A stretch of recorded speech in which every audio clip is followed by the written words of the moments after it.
9 a.m. Finance Committee. Amanda, could you call the roll? Aaron's? Yes. All? Sure. Powers? Yes. Geiger? Yes. McTaggart? Yes. Okay, call the meeting to order. Is there a motion to approve the agenda? Second by Lyle.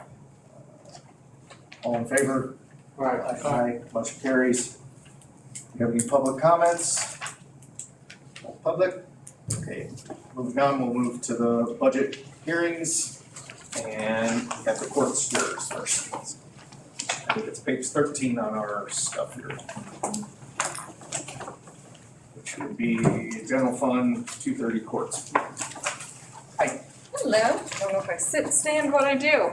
I am Judge Bartusi. I'm here for Judge Sable. He's currently in jury trial. So I've been informed that you already have our proposed budget in front of you.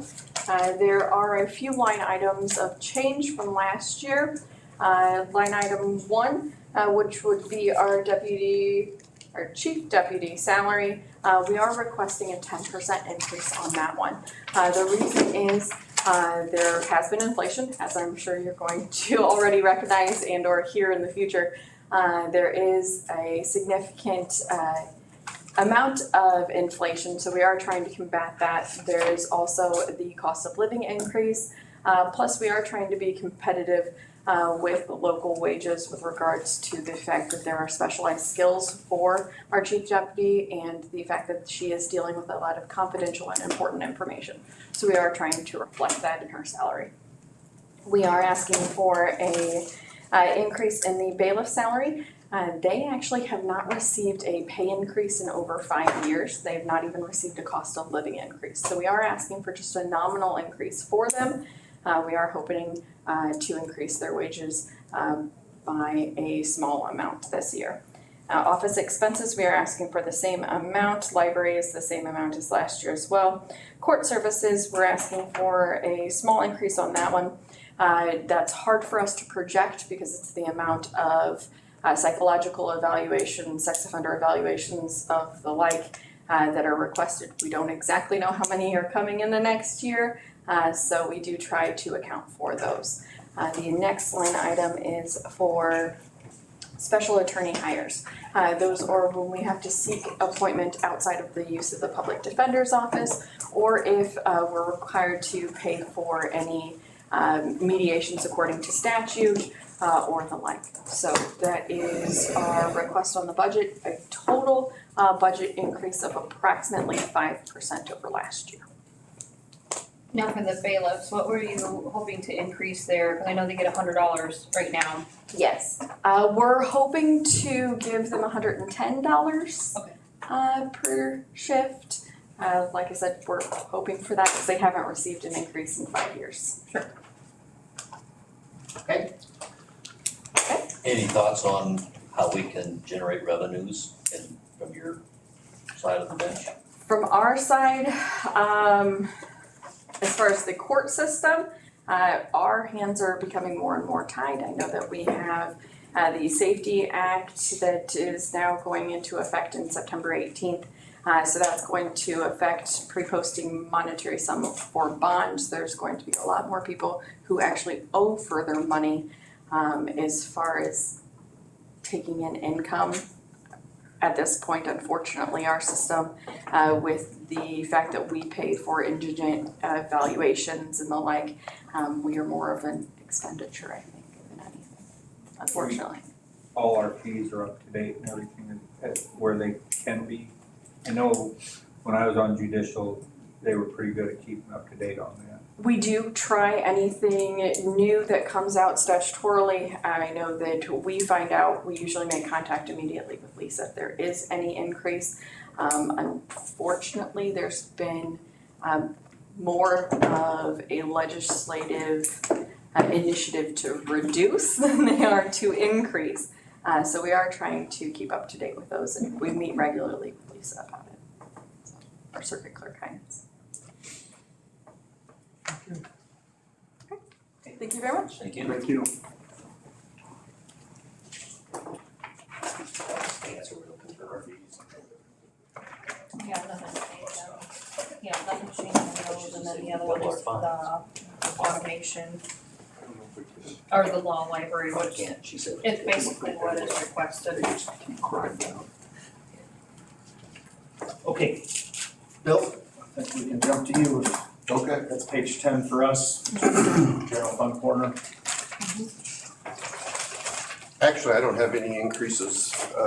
I feel that, we're gonna make it pretty comfortable this year, so the only thing that I really have is the autopsy line item. And so who knows how many you're gonna have in a year, but I mean, I think as long as we don't go over, or as long as we're not close, I think that we could stay the same. One thing we're gonna have to do, the pathologist in Champaign is leaving, so his fee is $800. So now we're gonna have to go back to Kankakee, which their fee's a little over $1,200, so there is a big difference. So next year it could, it could go a little bit quicker. So that's the only concern, and we don't know what's gonna happen with Champaign. Maybe they'll find them a pathologist and it'll be cheaper to go down there, but so we'll just keep an eye on that. Okay. Your automation fund, I think it's page 51 for us.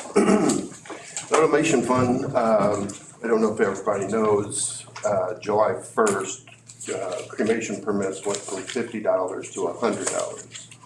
So I've been carrying about $20,000 in that fund, paying some deputies out of that too, so not knowing what's gonna happen eventually with the morgue situation. Well, we should have some money in there if we need to buy some supplies and things like that, we should be in good shape, so there should be a big increase in that line item. Okay. 67. What's this? 67 is just the corner death, Certificate surcharge. certificate surcharge, which has 4,500. Right. And that could be, what I'd like to do is, if possible, I mean, that's gotta go for equipment in the office. I'd like to put that towards the cooler, I mean, when we get the location. I mean, that would help. Okay. In that area, so, I think that's pretty clear. all right, very good, thank you. Thank you. Thank you. Okay. And.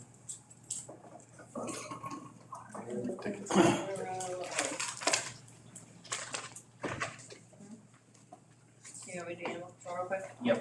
Okay, page 25. Animal control.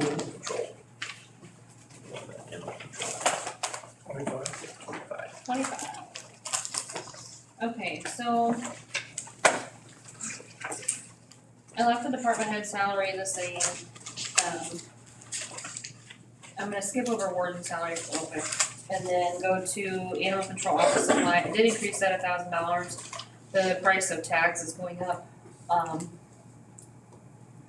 So I'm not spending any more money off of that line. I know the forecast is 3,400, but I've already purchased those tags for this year, but for next year, they're gonna go up a little bit, so I think that 3,000 should cover it just fine. Animal care, I did bump it to 10, just because we're using outside. Veterinary services such as, I mean, we went anywhere from Paxton to Gilman to Lowell, Indiana, taken one to Purdue, I've had one at Champaign. Emergency vet services are pretty difficult to find. For example, we just had a dog a few nights ago that got hit and we couldn't find the owner, but we had to get it some kind of help, so, waiting for that to come in. Animal claims reimbursement, I always budget this at 0. What this is every year in March, if somebody has a police record of a dog that has gotten a hold of livestock and has killed it, it's in our ordinance that they get paid for that. To give you an example, if you look back in 2021, we had a resident who had a police record and a video of a dog that killed some chickens. Well, they killed 7 chickens, and our ordinance says they get $1 for each chicken. But I still put that at 0 because prior to 2021, it was a good 10 years that nobody put in a claim for that, so. Postage, I put that at 0 because postage, we don't really handle that anymore because any mailings out of bats or animal heads that need testing we're using Gatekeep for that. Mileage and travel, I increased that to 18,000, over 12,000. We're just having to travel for some vet services. I'm on record here, it looks like about 19,000, but that, I'm not projecting that we hit that. It'll slow down here shortly in the fall, as it usually does. Service contracts, I lowered it just a tad because I wanna propose something. We don't have to do it, but I just wanna propose something. Utilities, lowered it down to 5,000 now that we've had the building for a little while and kinda know the ins and outs of what that's gonna cost. You know, the projected budget for this year was way too high. Building maintenance, have that at 2,000. We did a lot of big things this year, so hopefully we can just maintain the building going forward. And I put in 3,500 for miscellaneous just in case, again, with it being a newer building, want to have a little bit of a leeway. So, with the animal control warden salary, she's already an employee. She's an on-call employee that gets $55 for investigation, $85 for any pickup or transportation of animal, plus mileage. They're having to do 2 kennel duties a day at $55 a kennel duty. So what I'm proposing is that we pay her a salary wage of $38,000. She would be responsible for 2 kennel duties a day, which would save us approximately $28,000. This is an average of 3 animal pickup transports per week, which would be about $13,260. An average of 5 animal investigations a week at $55, which would be about $14,000. So I'm projecting that we would save $56,160. I don't have a job description put together for her, but what I'm looking at is paying her a salary, so she would be available Monday through Friday, 9 to 5 at the building, which would mean Monday through Friday kennel duties would be her responsibility. Any inspections or calls between the hours of 9 to 5 would also be her responsibilities. She would still get mileage on top of her salary because she does drive her own vehicle. She would report to the animal control administrator, which currently is me, until we can find a vet. She would help supervise the other animal control officers and make sure that overnight coverage is scheduled and kennel duties are being done appropriately. She would also help maintain and report any building needs that are needed at the animal control building, because of course I don't get over there as much as I probably need to. But just something I'm proposing, just kind of looking at saving $56,000 a year by paying her $38,000. Of course, I didn't work in the numbers for. I talked to Linda a little bit, and you know, of course, IMRF costs, but I don't think she's looking at insurance. Just wanted to ask her if she was interested before I kind of looked at something like this. I don't know if this is something that you guys would be interested in doing. I'm just trying to save a little bit of money somewhere and have an extra set of eyes there more often. What buckets are this savings coming out of on the budget? General fund. This But is, on this expense budget, mhm. they're not coming out of any buckets on Well, this. You know, I didn't wanna go cut these too deep until we had a discussion about if we wanted to do that. I cut off 10 grand off of the animal care as well as 10 grand off the service contracts. I could cut it a little more if that's something that the committee would be interested in doing, as far as, you know, wanting to pay her a salary wage. We've never paid an animal control warden a salary wage, we've always just had them be on contract. She's being paid currently out of the general fund, not out of this. This is the general fund. But then I'm still lost where the $56,000 comes Well, that's what off. I'm saying, I would have to do some adjustment work, I just wanted to propose to the committee if that's something you'd be interested in doing with an animal control warden, or if you wanna keep her still contract. I'm just thinking, just kind of a thought process, since we don't have a vet there right now, somebody there all the time. An extra set of eyes on the building, she would be supervising the other 3 animal control officers. And then part of her salary would include the area that I put over here on the right side, which hopefully would save us the $56,000, but we'd still have to pay her 38 of that, so then the savings I'm trying to show in the animal care and the service contracts line items. Do we always have animals in that building? Yes. Since I've taken this over, 2.5 years, 3 years ago, I've always had animals. So right now we pay them a service contract. Yes. We pay them out of service contracts and animal care, depending on what. Well, we'll still need The that call for is. nights and weekends, or after hours and weekends. So you would still need to have somebody on call for after hours, calls only, no kennel duties. And weekends, kennel duties and calls, yes. But just the 2 kennel duties a day, Monday through Friday. I went back about 1.5 years, there's an average of 3 animal pickup transports a week and 5 investigations per week, so that's kind of where I came up with that number and I showed that on the right. So Jill, you're talking about a full-time person, she'd be at the facility 40 hours a week or from 9 to 5 daily, unless she were on a call. Right, well, yeah, she would spend some time at the building, it wouldn't have to, like I talked to Linda, it wouldn't necessarily have to be, you're here at the building Monday through Friday, 9 to 5, but you have to be available, and that would be because she would still have to go do investigations and deliver door cards and citations to people. So in the event we do get a vet down the road, would this position then go away? I think that would have to be up to the vet as the new administrator to make that decision. If you get a vet that's gonna be at that building all the time, I would say, yeah, it could possibly go away.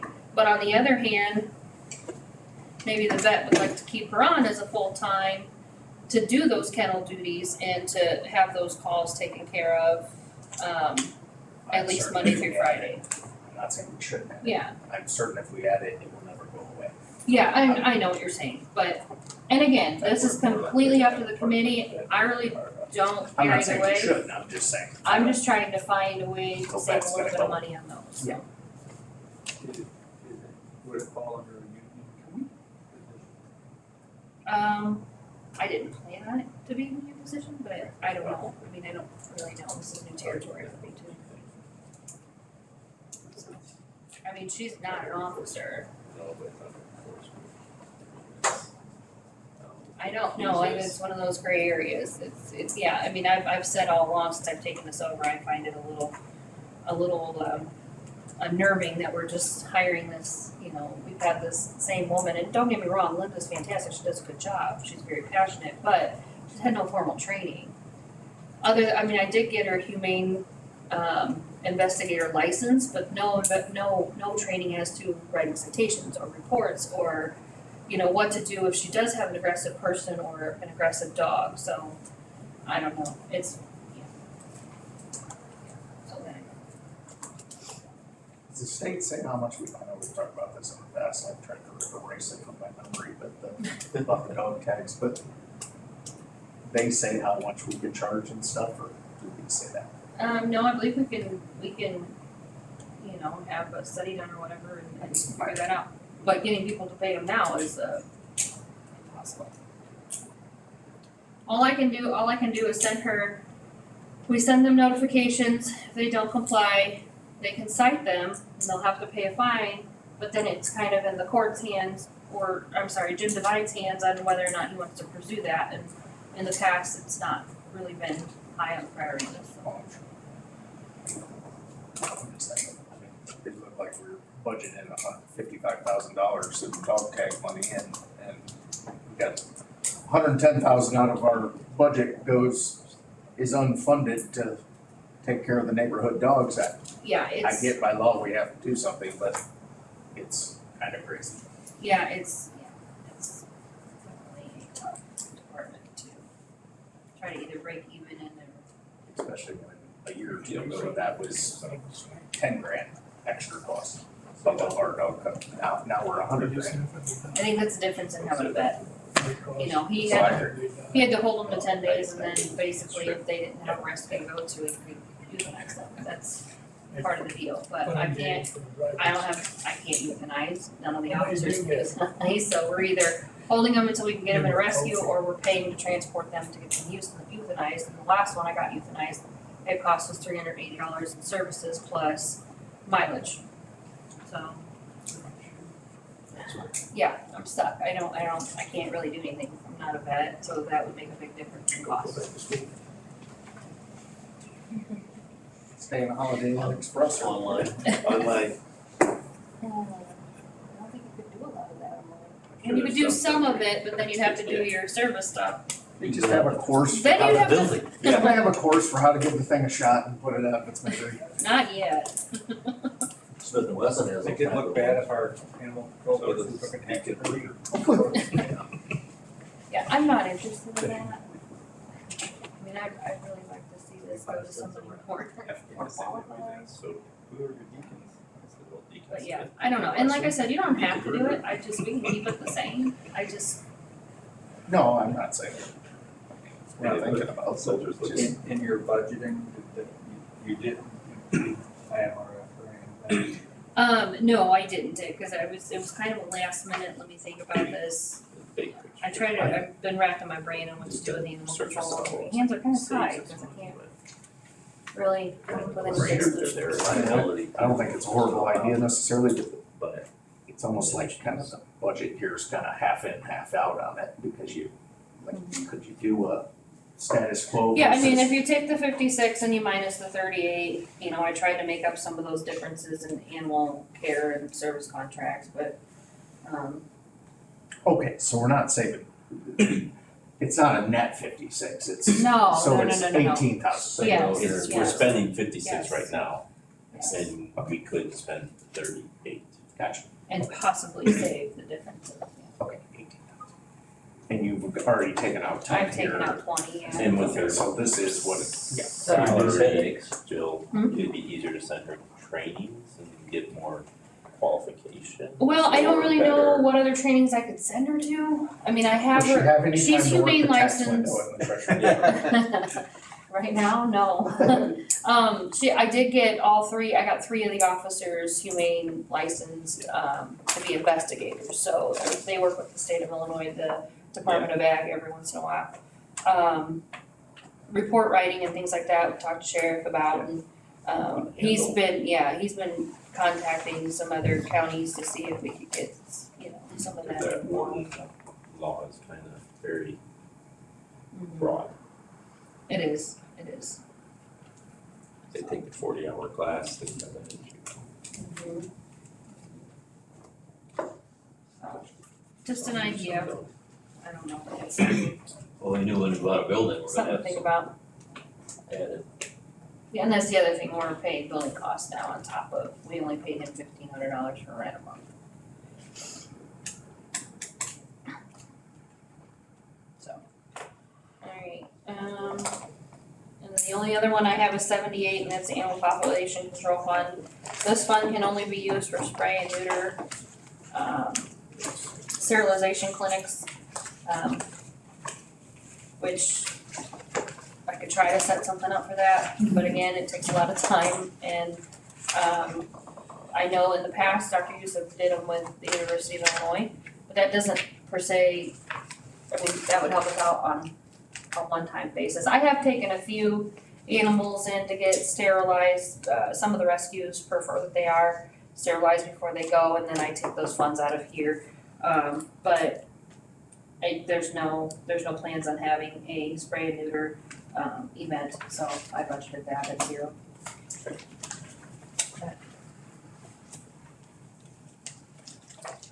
Most expensive. Those are the only 2 animal control fund ones, other than, which I already talked about the revenues for finance, so. Okay. Alright, I guess we'll go back up and do I-10. Frank? Good morning. Good morning. In ours, that should be page 28. Just pay them out. Now, page ICANN is just a line item, because it's just a request, so it's 71700 transfer to Regional Office of Education.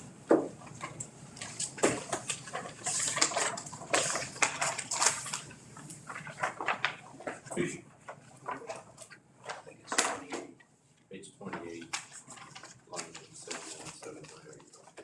It's just a line. So I have just kind of a few notes here that I can pass out. At the top of this is just a historical amount of what has been budgeted for the Regional Office of Education from Iroquois County for the last, I think, several years.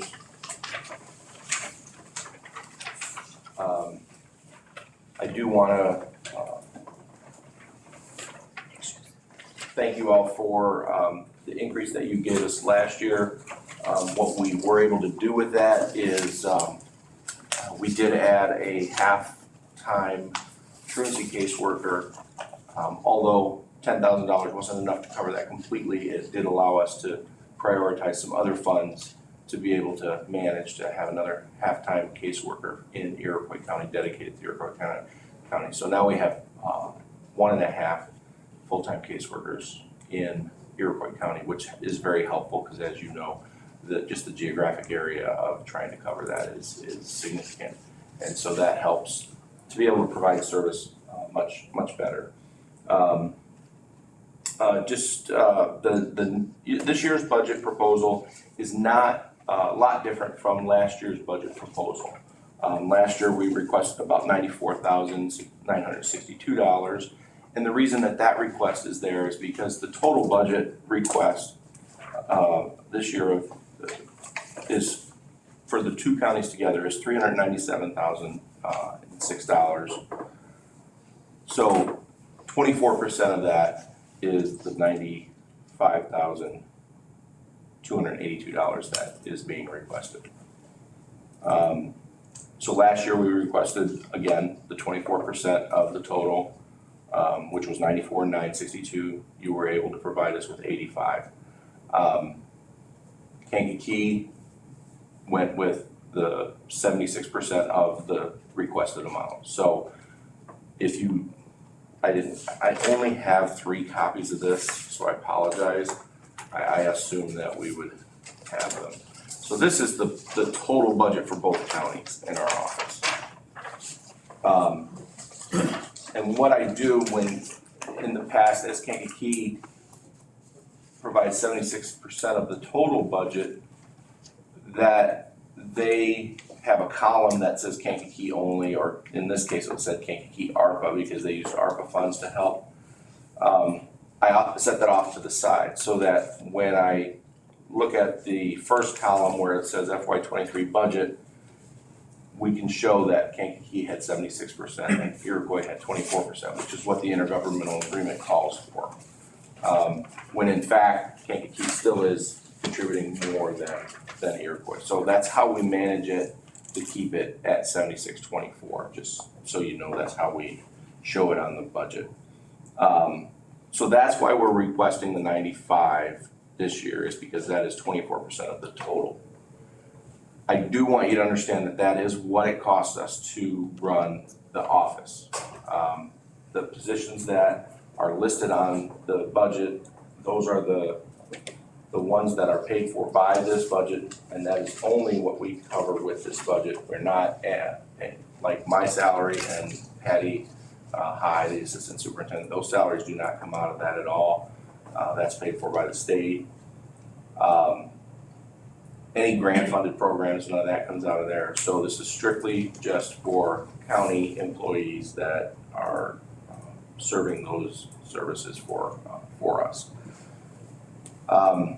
We technically have 3.82 FTEs for truancy coming out of this budget. Out of that, it's less than 1, so 0.92 is what Iroquois County's budget pays for. So we have 1.5 people working truancy in Iroquois County full-time. The budget only covers 0.92, so we're supplementing that with other funds. So as you look at the budget at 95,000, that is only covering part of what we're providing for Iroquois County. So it's really a value even at 95,000. So we work really hard to get the most out of what we get from the counties to get the biggest bang for the buck that you guys are able to provide for us. If we don't get 95, we're gonna still have to find the money to provide those that funding for this office, because we still have to do what we have to do. So, if it's possible to get that, we would certainly appreciate it. If there's anything I can share with you, if there's any other information you need from me, I would be glad to give it to you. What are your 3 biggest bang services that you provide for our county? So we have, truancy is probably the biggest one. Teacher licensure is what our office provides for all the teachers in the county. So when they need their licenses, we're there for that. We run the alternative school in Sheldon, and that serves all of the schools in Iroquois County for students who are in danger of dropping out or chronic truants, can't get to school for whatever reason. We can provide them with services, and we are able to get students to graduate that normally would not be able to graduate. So getting those students to a point where they can then take the next step instead of being dropouts is another, I think, important service that we provide. And that program employs 2 full-time students, or 2 full-time employees that live in Iroquois County. And then also some part-time people that serve different needs, substitutes, and a part-time social worker. So it also provides some salaries and stuff back. Is IARD, The only thing we do with IARDs is we're the fiscal agent for them. but aren't they trying to get kids attracted back by school by some of the classes that they're starting to consider offering for trades and all? Yeah, I don't know how much they're doing with dropouts though, or with potential dropouts. But they're trying to Attract. keep them in, Yeah. and they give them a choice for trades. Sure. I'm But they sure have we to need. be actually enrolled in school. Yeah, and a lot of those Yeah. programs, Or kept in school. and a lot of those programs, to be able to participate in them, you have to have good attendance, no behavior issues. And our alternative programs look at students who may not qualify for that. And so, that's kind of one of those things that you look at. Yeah, the kids should be doing what they need to do, but we all know that we have kids that don't. And so do we want to just let those kids become dropouts and drain on our communities? Or do we want to try to do what we can do to get them to that point where they can then take the next step and become contributing members? And that's what our alternative programs do. Our RAC program is also an alternative program for students who have behavior issues and can't manage in their home school. And not all of the Iroquois County schools participate for that because that one is in Kankakee. And so they do have to transport to Kankakee, but we do get some students from there for that as well. I've always, I guess, obviously all this stuff's necessary. I've always been bewildered why it's not this, the biggest taxing bodies in the county or any county in the country are the school districts. And I've always been confused why this doesn't come out of their budget instead of the general fund of the county. But And I think some of it does. There are some components that do. The schools do pay part of truancy. We do get some local revenue from the schools for truancy. That comes directly to us. It's capped at $5,000 per school, so it's pretty low. And then We're doing the licensing for the teachers that are employed by the school districts. You said that was one of the things that you provide that service, which, again, back to school districts could fund that. If they want to have licensed teachers, then they should know who they are and help them. yeah, maintain the license. and those fees are actually paid by the teachers. Yeah. For their licenses, and so that comes through the state. So those things do get funded, and we do get some funding from the state for that. Because the schools, take like my daughter going through the initial licensure, the school district's not gonna pay for that because she's not hired by the school district. So, but she has to go through their office to be able to get the necessary license endorsements to be able to apply it. It's not the side of the continuing. how many days have we, I guess, Yeah. I know nothing about this, so forgive me for my ignorance, but is that a full, I mean, just one person works every day on getting teachers licensed? I mean, We have, two people in our office that are That's all they do. full-time. It's not all they do. They are spread through several different things. They do GED, seems like. they do I fingerprinting. mean, I'm a Yeah, so- CPA and I don't know, we don't have a local agency that takes care of CPAs or lawyers. I don't know, you go to the state of Illinois and deal with their nonsense. I mean, we It's have, not a local thing. yeah, we have 2,500 teachers that we work with, so it's not an everyday thing, but we field questions on a daily basis, but It's the structure of the state, how they created it. They also do the 2 hours continuing ed for the bus driver. bus driver training. Yeah, bus driver. Go And to this KCC, is a small go to portion school. of the overall. And the initial as well. They also helped with the juvenile justice Right, grants Right. for the county also. we do still participate on that group as well. I'd like to know if your services cover the entire county, Yes. even the part that's served by the Ford County schools. So district boundaries, we cover school districts. So, I mean, we get calls all the time from people from other counties. We're not gonna say no to helping people. So I guess I don't understand your question. I mean, if somebody has a need, we'll help them. But like if somebody's if somebody's going to a school that's a district in Ford County, but they live in Iroquois County, we're not gonna serve the truancy issue for that person. It's a school deal. Or it'd be a region, it would be Champaign Ford Regional Office that would serve that. I mean, we would certainly work with them to get them the services they need, but we wouldn't actually do that. Is that what you mean? The Buckley and Loda area, those townships are in the Paxton School District, that's Ford County, Right, completely separate. right, so they would work with the You guys Champaign don't have Ford. any truant kids down there, do you? No, Doesn't even matter. Just John. Doesn't even matter. John's going around rounding them up in the morning. if we have any truancy, we shoot them. Well, we just had the animal control thing, and I mean, There we go. it's, when I heard that, I'm like, oh gosh, I hope we don't talk about truant kids that way. And here we are. I just wanted to clarify it because I think it's important that we understand that it's not the entire county. Gotcha, okay, yep, But, well, They go to the closest regional office to So is how the state set it up. get some stuff. yeah, boundary lines get funny sometimes for districts. well, I think it's fairly clear. If there's any other information I can give you, I'd be glad to help you. I think it's important to know that, you know, we are a part of the county and part of the team, so, you know, we work with, you know, the county clerk, state's attorneys, I mean, and if you guys, I mean, we should be your local school district, if you have any issues with education in general, obviously that would be your first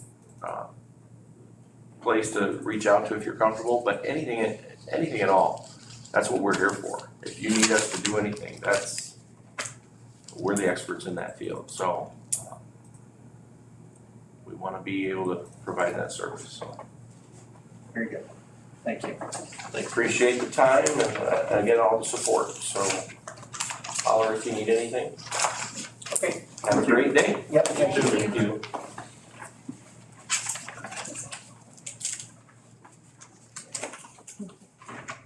Yeah, this is what's up there overall.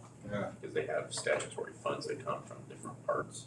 So state of Illinois, ISB kicks in for certain things. And this is, the county portion is the running of the office piece. Yeah. For the state. I just didn't know if they were ready for it. Are you ready? Just do it. Okay. Thank you for your expertise. I appreciate it. Yeah. It took me a while to figure it out.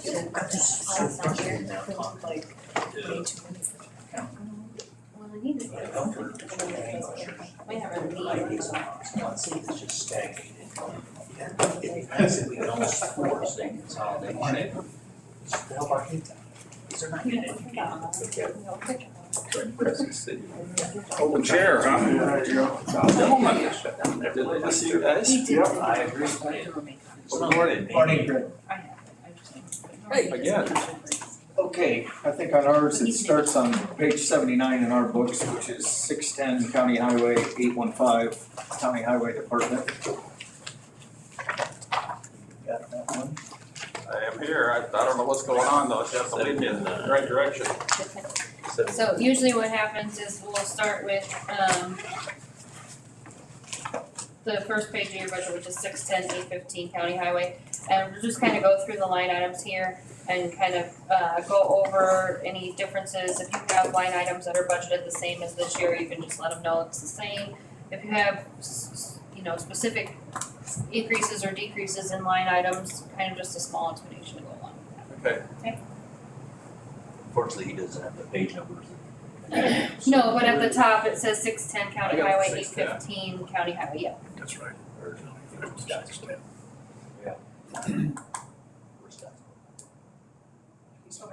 He's good. He's got his copy. It's fine, it is, it's just his aren't numbered, Yeah. Continues on. yeah, his aren't numbered, so. It's the same. Yeah, to order.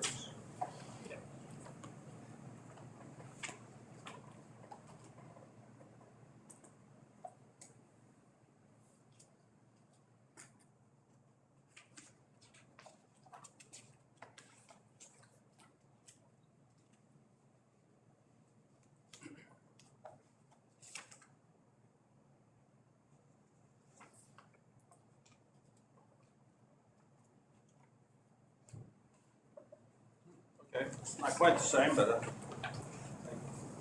not sure what happened. I printed it out here. Looks like I lost a column. Anyway, I got the row in front of me. How do I?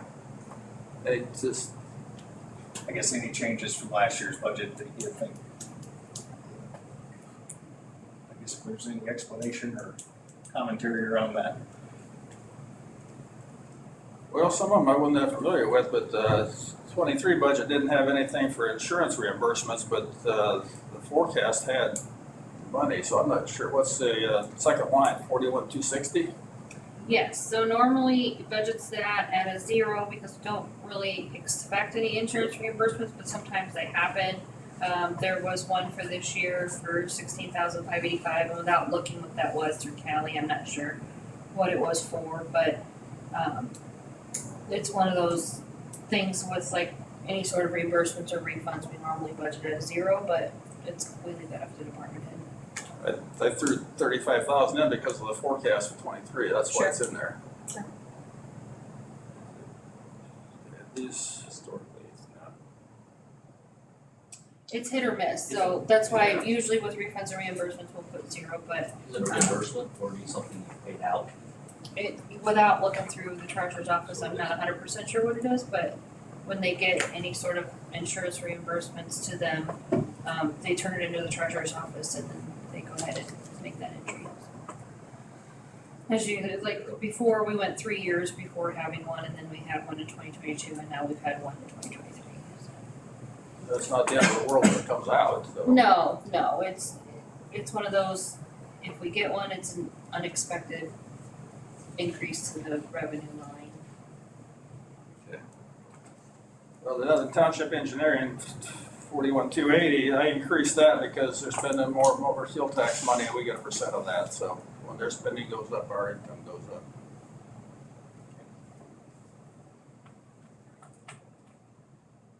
It's the same with the asphalt revenue, 41,350. We're selling more oil to the township, so we're using about the same, but we're selling more to them, so we got more coming in. In the expense side, that comes out, so not the whole amount though.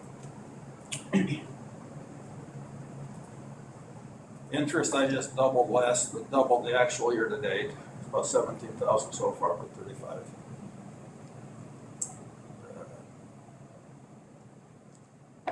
Transfer from other funds. actually don't know what that is.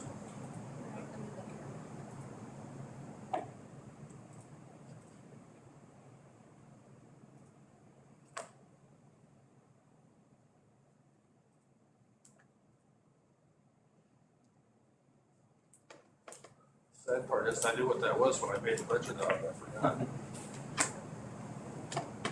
What was it, coming from Fort County? Yeah. You haven't seen my budget either, have you? Township where his house is. I can check on that one. I've actually got a note somewhere where that came from. I don't remember where it came from right offhand. So it comes from motor fuel and township bridge funds. Oh, it does. So it's it just says transfer to highway, that's all I got without going and pulling a receipt from the treasurer. Is it the fund, the bridge fund projects? Okay, actually, I got them backward. No, I don't either.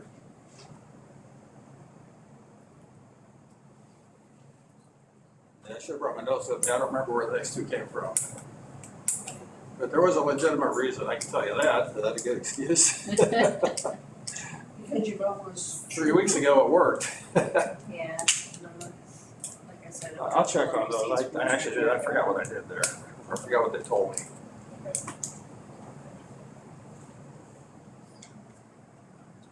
Is that enough? That's fine. They can Go down to the other stuff, the expenses there, that's fine. The first two were filled in for me, so. And those are gonna be adjusted depending on what happens with the AFSCME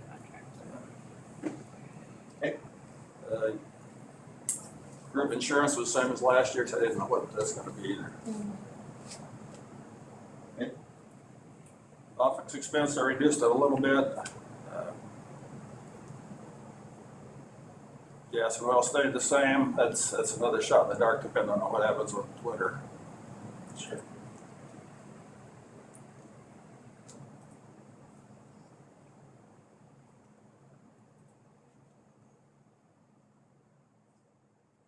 Building maintenance, I reduced just because we didn't spend last year's budget amount, so. I see that going up a little bit, the GIS expense. GIS expenses, we're looking at having the sign inventory done. There's actually a sign program. It's the same guy that did the guardrail and the culvert inventory years ago. I put money in there so we could have them do that. That's actually, there's a good possibility we might hire somebody part-time instead of having the consultant do it. But if the consultant did it, to an inventory 2,500 signs, that's what it cost, along with the program and the software updates and stuff, the annual fees for that. So this is something that gets done occasionally. This would be a one-time deal. They'll do the initial inventory, and then they actually put barcodes on all our signs. So whenever we change a sign out, we scan it, scan the sign that goes up, and it documents the maintenance of the sign.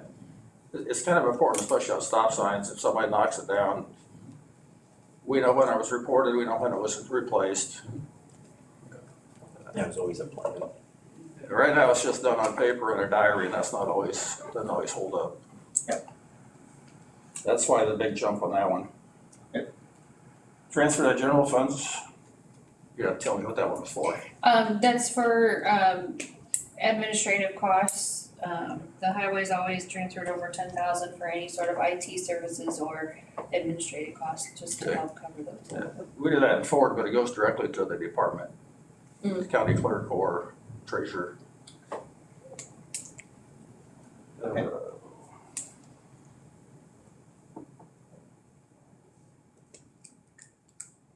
Anything else stand out on there that you have a question on? What was the building maintenance for this year? 160,000 is what was budgeted. Let me see if I have. I guess I was wondering why it was so big, but it doesn't really matter. I'll see if I got any notes from last year. We're actually looking at upgrading the lighting in the highway department, so that's kind of, it won't be 35,000, but it'll be something. Sure. Have you, is a Marin, are you on the Marin out there? Ameren? I think so. Because they have the programs that The, yeah, The efficiency things? Yeah. They're Eastern Illini out there. Yeah, We we are? are, yeah, they might have the same programs. They're not no, Eastern doesn't, we pay. Maybe we can write extension cord out to you. What did we do to the building, Charlie? Did we Joel do had something with the something. roof? I was thinking Joel was wanting to do something with the roof. And did we put in a new big door out there? I know there was a new door, but I Yeah. know that's probably not all of 160,000, but, No, there, I guess I'm just I thinking, don't know, I'll have to look. Doug would know. this thing isn't in the works yet, that I thought money's, he just did something with it. And maybe, Needs to get maybe back here it's quickly, coming, because maybe the bill is there coming. was something that was supposed to be done and it slipped through the cracks with Joel passing away. 160,000, that's, fixed up the security that can't be painted. They did No, that, it's no. roof or something big. The security system and cameras was like, I don't know, 25,000, that was ARPA money. Yeah, ARPA paid for that. I'm surprised that. Okay, let's, And we paid for all the new signs, so all the signs, county signs can be replaced. Doug, It was ARPA money. The I thought there was a- 160,000 yeah, budget? yeah, I thought there's actual maintenance to the building that had planned. I'm trying to remember, cause it was a year or so ago. Well, I didn't budget everything, so there's 200,000 laying around there if we need to. We could easily throw that 160 back in. Well, that's right, I was just, I don't have the names. just we don't know what it was for. And does the Yeah, I roof don't leak? have What anything condition is the roof? The roof leaked at one time, but I don't think it leaks now. There's some damage to the inside Too tile. long ago, I don't remember off the top of my head. Unfortunately, we normally focus on the general fund so much that. Well, I The think, highway committee, I was thinking that. well, we were that's just supposed it, I to, think that. I wonder if it was. And maybe they Something budgeted, You must have been planning on doing Yeah. something Planning halfway something. significant, and I can't remember. Nothing significant, so. But there was my more point is to that that building, 'cause If it it needed to be done and it slipped through the cracks because he passed away, then we need to get done. there's probably a high likelihood that it still needs to be Yeah. done. Yeah. And maybe we need to look into that because, or try and figure out what that was from the meeting minutes or There's- whatever, just so. Well, there's, If there's a Yeah, problem yeah. he was trying to address undoubtedly, then Yeah. we probably still need to address it. There was, cause he had a vision on that whole thing and What? building and stuff throughout. there's three of us here from Highway and I can't remember any big projects. So there's nothing in the minutes. The roof is the only one, but that shouldn't be 160. we just say 160 back in on that line item then, or if we don't spend it, we don't spend it. Yeah, if you don't spend it, it just goes back, Yeah. it stays in the fund, so.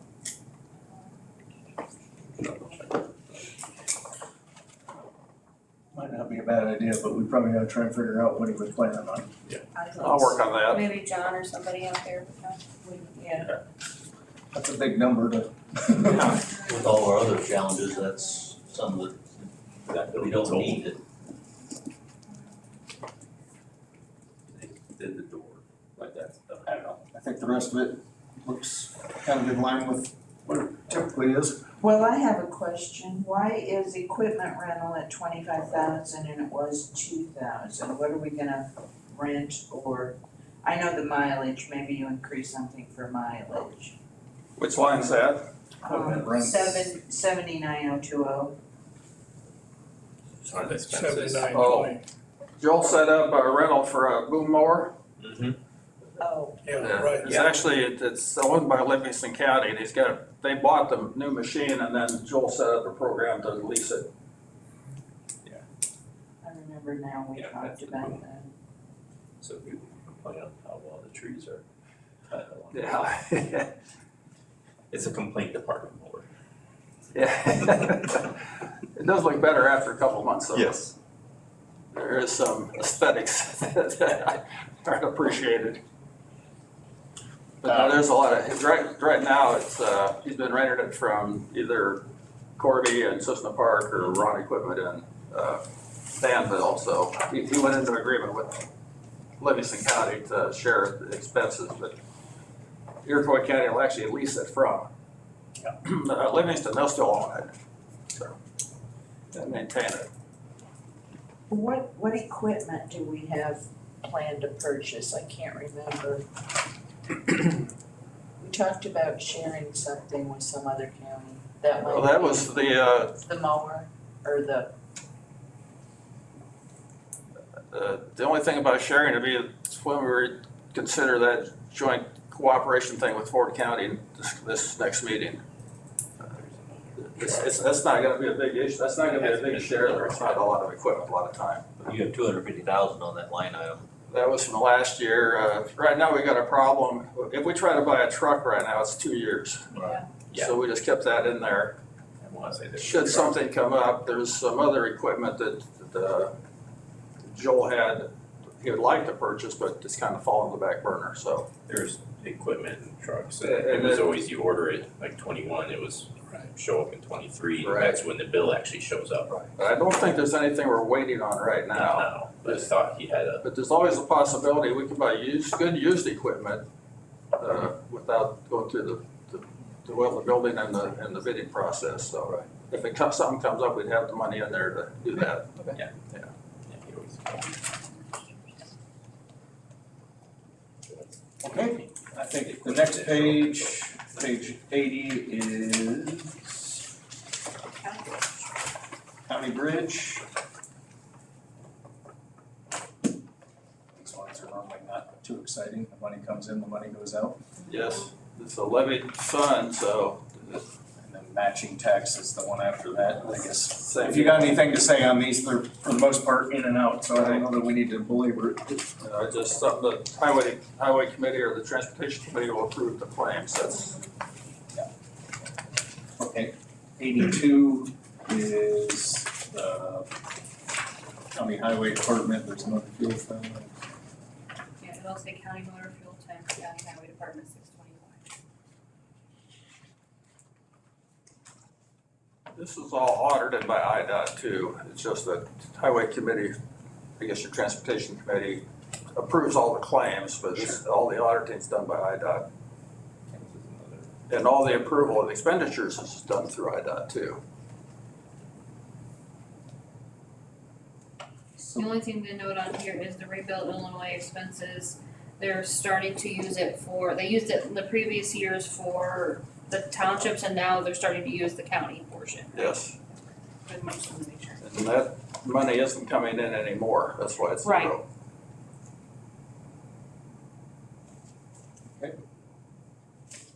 everything out there is pretty highly regulated. We can't be Right. messing around with Normally pretty straightforward. Okay, page 83 is another township bridge. That's all money we get when we request it. Yeah. So the 900,000, we don't have that approved yet to receive from IDOT. We don't have the bridge designs done, but Sure. And then the last one was 84, page 84, township motor fuel and county highway. So, yeah, same as Similar county thing. bridge. Well, maybe we can get some notes about what those couple items were on your revenue up there, Right. those transfer Yeah, things that you increased. And then just make sure we're clear that doesn't impact something else somewhere else on our other budgets. And then we can get clear on that, and then whatever this 160,000 Joel was planning on, we probably need to get to the bottom of that. So in case there's there must have been a reason why he was wanting to do that, so Yeah. make sure. Well, I know there was a good reason for those revenues coming in, I just can't remember what it was. They convinced me. Tell Jill and she'll relay the message to us. Yeah. I'll do that. All right, well, thank you. Thank you. Send in the next one. I won't be there. Okay, we are. You don't Huh? No, he is. Is Yes. school or So somewhere? Lance took Samantha Dodd's, Lance took Samantha Dodd's position, so he's the new public defender. Okay. And this happened like a month ago. Okay, do we have Scott's workbook somewhere? It's over by his mailbox. Because what I'm saying is we could get it in person because they were the same printouts. He was on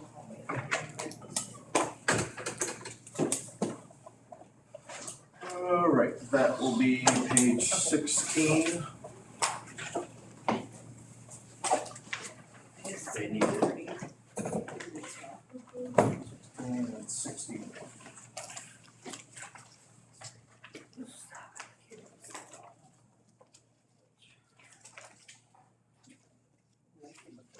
Let's put earmuffs on. No. Ignore that. Oh, no.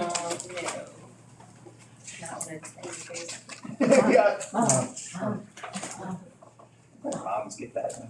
Our kids never want me in the middle of the my night. husband wouldn't wake They always up. want mom. He just wouldn't wake up. Oh, he was awake, he did. Okay, alright, yeah, you're probably right. My legs are. You're growing. Can't get any taller, kid. That's what I said. You're high definition. So high now, so low. Their automation, there's gotta be some statutory reason why, I don't know. That's, their revenues are all dependent on what they can collect and what they can't collect. Really low and then spiked up and back down to nothing. Jill? Like the judge said, that there's been They pin like legislation that's barely down on what they can do and what they can't do. Jill, I have a question Yes, about ma'am. special attorney hire. Uh-huh. We've got special Special attorney attorney hire line item That's the in the public defender and with the judges, the courts. Yeah. Because sometimes the judges have to assign an attorney for, and then Remember that what when I do go to the court. public defenders, when do they? I think if either the public defender or the assistant public defender can't represent somebody, then they have to take on an additional person. And that person gets, I understand, but why is it? I think the judges, when the person's not qualified enough, they gotta. No, it's when we have a huge drug bust and there's 10 defendants and. yeah, and there's something to do with, yeah, whether or not it's a per case decision on Right. whether the courts have to assign that special attorney based on the case. I know, but I guess my question is, why is, it seems to me like the judge always says, you gotta get extra attorneys and I'm gonna, and usually, in my experience, the judge will get on the phone to an attorney and say, I need you, and Yeah. they'll take Well, it and I at think the rate it's paid more for of if But it's why a did- defense lawyer versus a plaintiff's attorney. Yeah, the defense is. I'm thinking, I keep having saying offense, but I know that's not right. No, Jim's Yeah, always so like- prosecutor. Right, so prosecutor, right, so I think it has something to do with that, but he may be able to answer What's that. your experience? Hi there. Judge Bartusi indicated she was gonna come down and introduce me or something if, Would she already leave? you guys, She's She probably already left. she said she left and you said she was coming back, but she might have got held up, so she might be walking in the middle of it. I can approach it however you want to. See.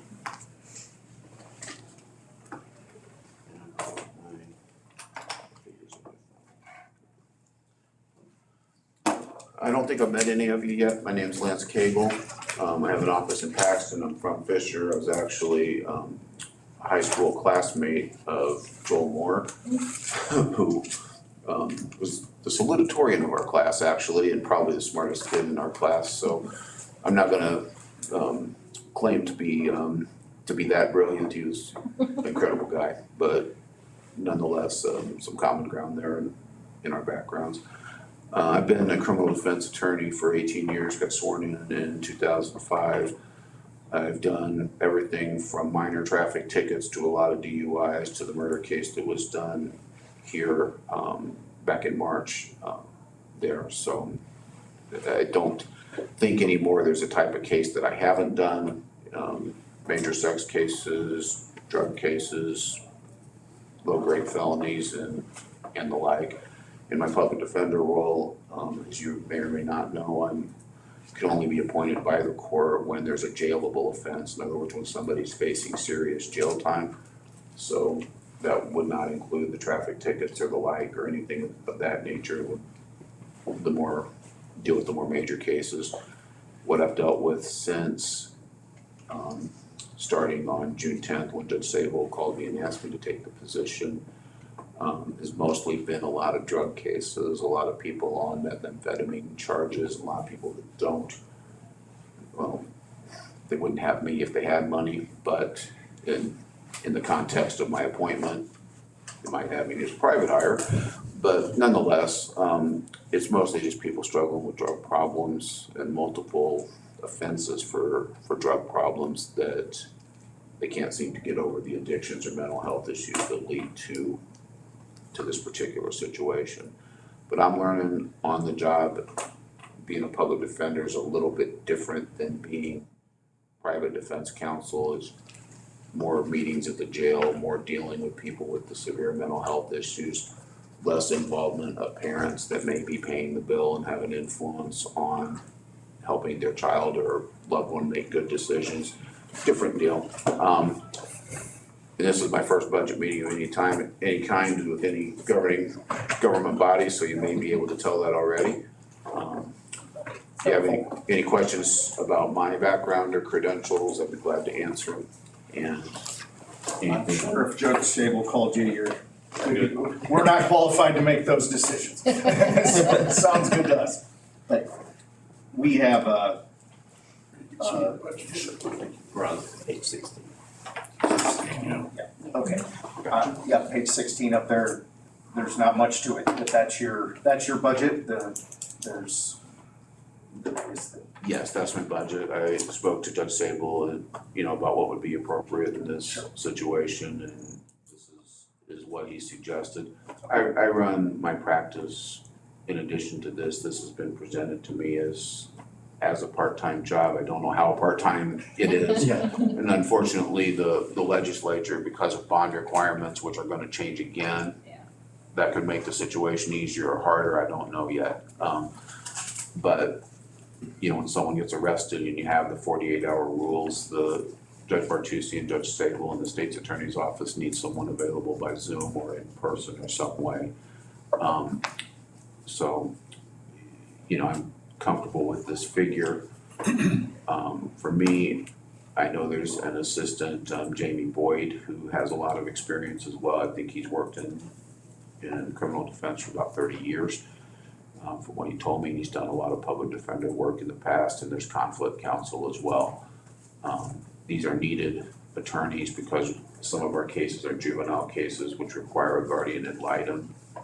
And in some of our cases, because I've been doing private practice here since 2009 in Iroquois County and in Ford County, there's gonna be conflicts where we need the resources we got.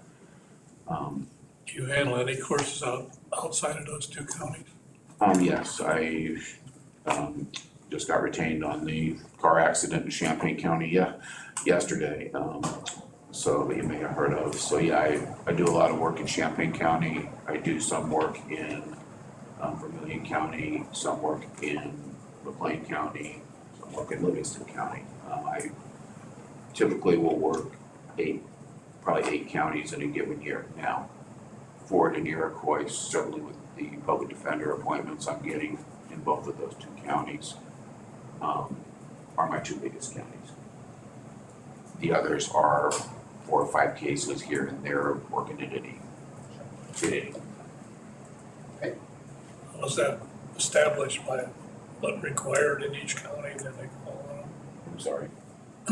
How did they assign them in your different counties? In the other counties, what they do is they have a full-time public defender. And I'm gonna speak to the smaller counties. Champaign or McLean's so much larger, it's an animal of their own. They have a public defender's office. But in Logan County, for instance, or Ford County, they have a full-time public defender, and then the state reimburses 2/3 of the salary of that public defender, so they utilize that program. The public defender in that case is paid 90% of the elected state's attorney's salary, subject to the state reimbursement of 2/3 of that. So I think right now in this county, that would be about $135,000 a year as a salary for a full-time public defender, with the state reimbursing 2/3. My understanding is that's how that would go. Livingston does the same thing, Logan does the same thing. Do they have assistants then in that department too then? Yes, Logan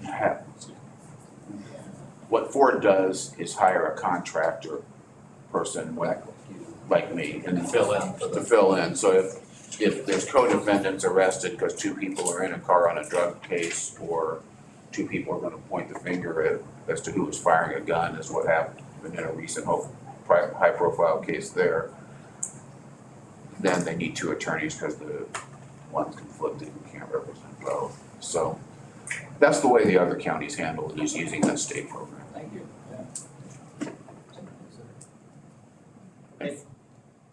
Ford did it that way did it the way you do it until about 6 years ago, so.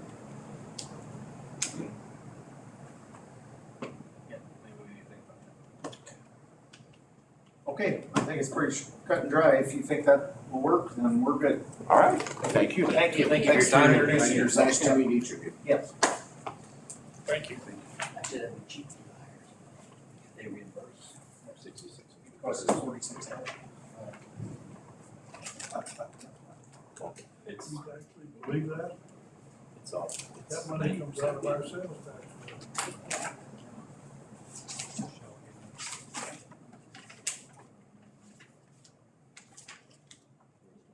We already get reimbursed for salaries. We get reimbursed on But it's still those. wasted. Yeah, it's on the revenue page here. State attorney's salary, that's a set, it's 66%, so I think it's. Sorry, I was trying to look up. Not gonna ask the second. Sheriff, when they just said they're gonna take Well, a certain you're- amount. You gotta take over your Sheriff should be here. Yes. I may have to shampoo and not They finish. took funds I'm surprised there yeah, wasn't meeting me at the state, door this morning at 8 they o'clock. took out of those. Right, agreed. So net, it cost us because they raised the sheriff's salary more than what we were going to. That's the And they other just thing that's took it going from on is one of our they funds end and up put it giving to another the fund. county clerk So- and the treasurer 80% of the sheriff's salary. I'm Well, understanding we're ready for this for now, so let's let it ride. Who knows? They were just saying, we do get reimbursed. We do get For their, two-thirds. yeah. A public defender, we already get that reimbursement. No, Yeah. let's see, if he's around, he isn't, around late then. Sheriff or Z or. Or it's been Probably, happening, it's been happening since. so you don't know where it actually, Just Been that way. read off the They've phone. gotten it for, I don't know, right from that to How he's doing.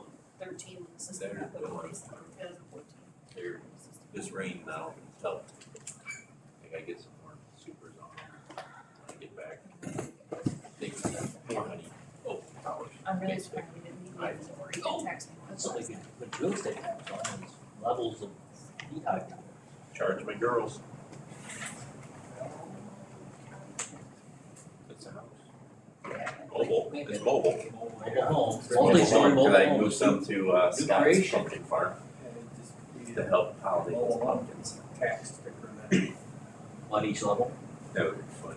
I should create one. I should just for fun, kinda like back in the day when DNR, the game wardens created the brown mushroom license as a joke, to protest against the state raising, trying to raise awareness that they're just gonna be raising, and so people got upset when they were passing out people thinking they were legit licenses, they had it, oh yeah, first they go get around mushrooms, Oh, which I'm surprised the state does, they do for ginseng, and people sell, they make money off the around. No, the bees are doing fine. I know we have a storm coming, but I can feel it. I think they're talking about, tonight, it's, Yeah, I don't know. There's a big alert that would cover the whole Midwest, so I don't know which one it's now. It's somewhere, I don't feel it. We figure out what took down the internet yesterday? The cell tower service? Accident north of, oh yeah, Eric Raymond went on a mission to find it. It was north of, Is that for me or you? north of Crescent City, I don't know the exact ordinance, but there was, they had cut the fire line, doing some road I like maintenance or sprouts, whatever it was. I need that for up in Minnesota. Yeah. Mosquitoes are huge. Oh, mosquitoes? Yeah.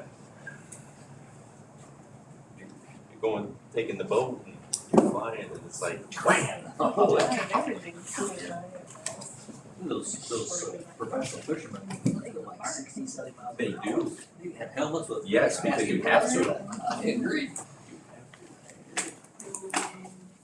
You guys ready for me or? Yeah. Oh, We're good. We've been waiting. Oh, Actually, your time's already been half used up. We just started, So that means your budget's half gone. Oh, boy. there's some angry deputies in here. Who we got sitting in these two spots? Paul, Yeah, Paul Bauer. No, we're down to two. and that's your spot. We brought you a book. Very good.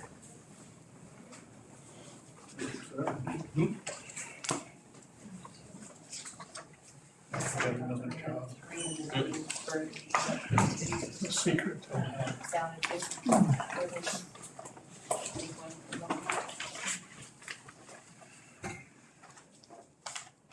Oh, I was thinking it would be that stuff. Oh, Charlie didn't get one? Charlie got one. You didn't get one? I was gonna share it. With the- with- Do you have an extra just one more? handout? Yes. Okay. Yeah. Well, Charlie has all five. I didn't want you to see that.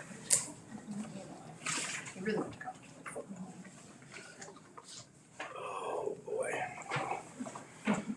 All right, I think there's some items, revenue items, maybe we can hit those real quick. Page 7 of our book.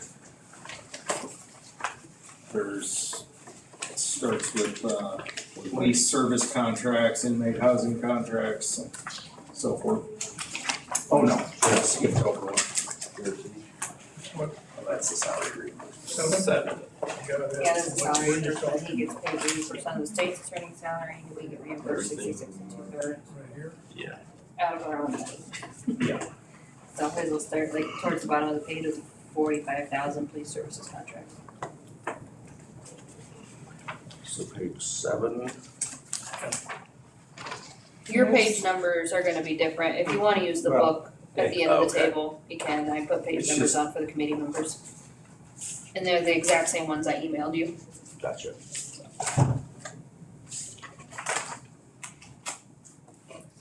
No, I didn't bring my glasses.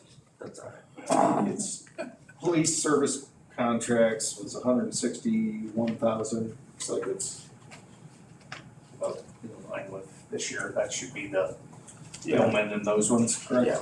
Yeah. I think we need, I guess, everybody seems to be happy there, they're gonna do it again, or I believe so. re-sign? I mean, we're gonna have to go back to the table with Buckley, because they did a one-year contract in Cissna, but I don't see that their Cissna is very happy. The only thing that Buckley, I was contacted by George Kwanzaa, who said, can you guys do ordinances? And I talked to Sheriff Downey, Sheriff Hagan, he said there's no police contracts to do ordinances.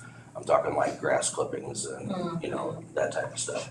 We'll stand by if they have a junk car or they have a car that's outside their ordinances, doesn't run, whatever. We'll stand by for that when it gets towed, because the vehicle is a little bit more of a, you know, hey, I'm gonna come after you if you take my vehicle kind of thing. So Yeah. we'll definitely stand by for those, and that is in the contract.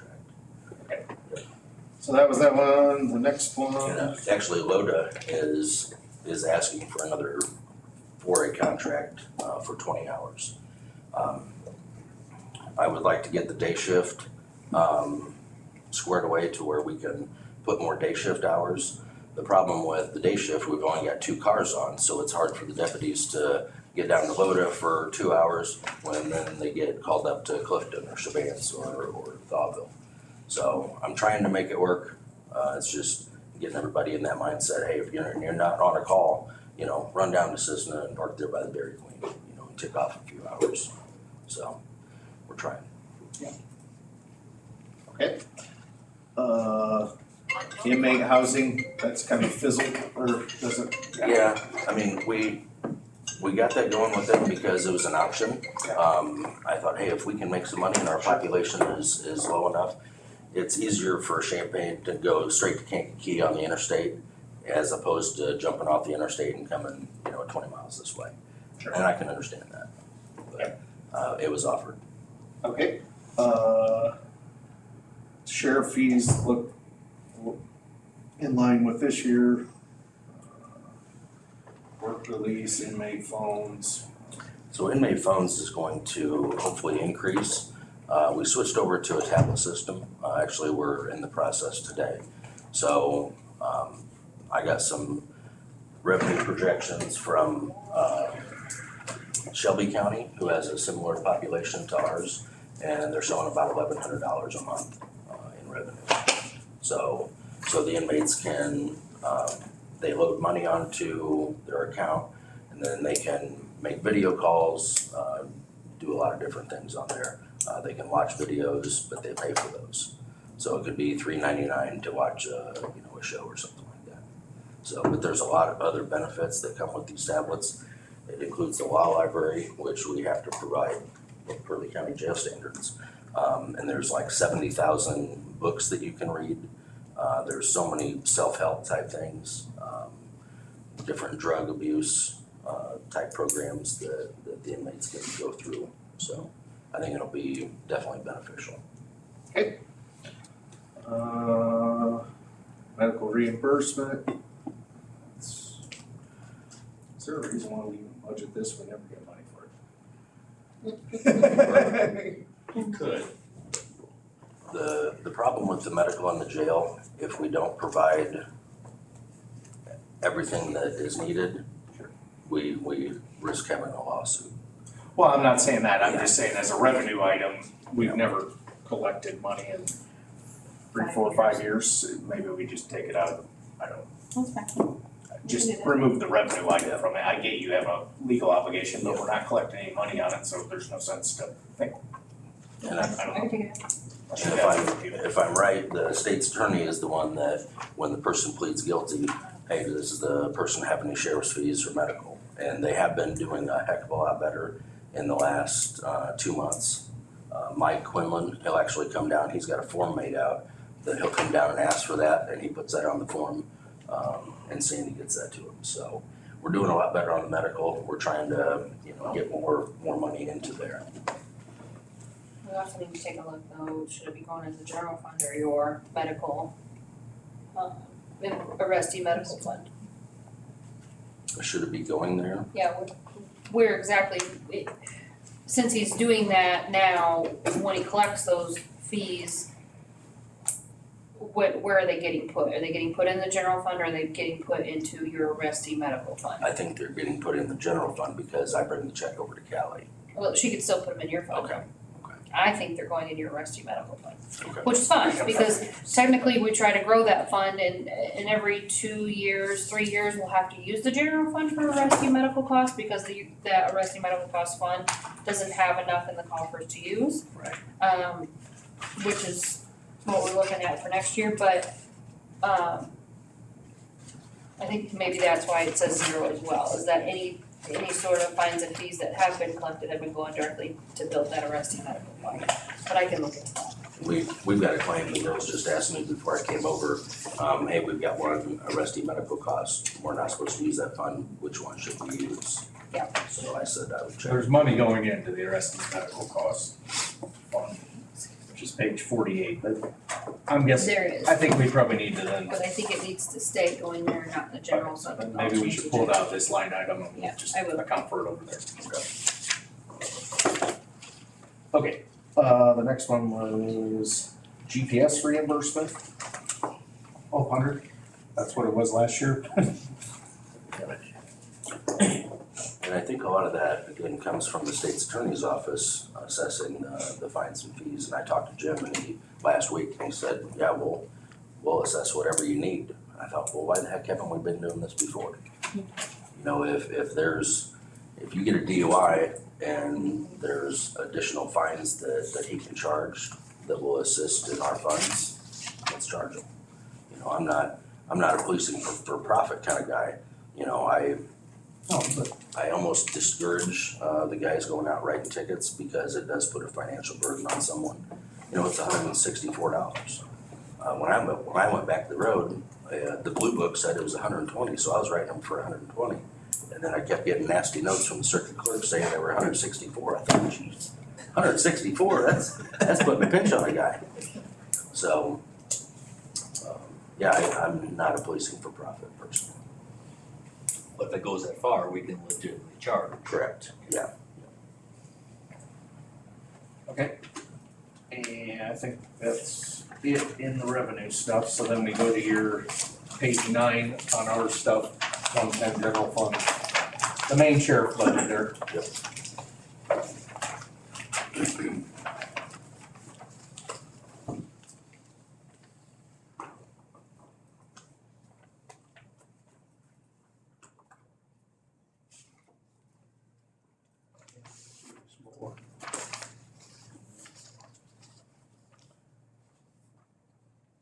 So I worked up a couple of things. As far as the payroll and the deputies' expenses, and that's in the sheets that I provided to you. We've got Deputy E that is going to be leaving us in September. So there's gonna be a little bit of overage. I think that was on the first sheet. So it'll be $12,461 from October to December 1 that we're gonna save from his position. There is an academy in September. The next one would be in January. So we've got Deputy Ligon that's going to be leaving us the first part of March. So if we wait until January to hire someone, then they're gonna be coming out of the academy in March. If we are able to hire a person in September, and utilize some of the money that is gonna be saved by Shane's retirement, which looks like we're about $2,000 off from September to December. We're gonna be 3 months ahead of the game.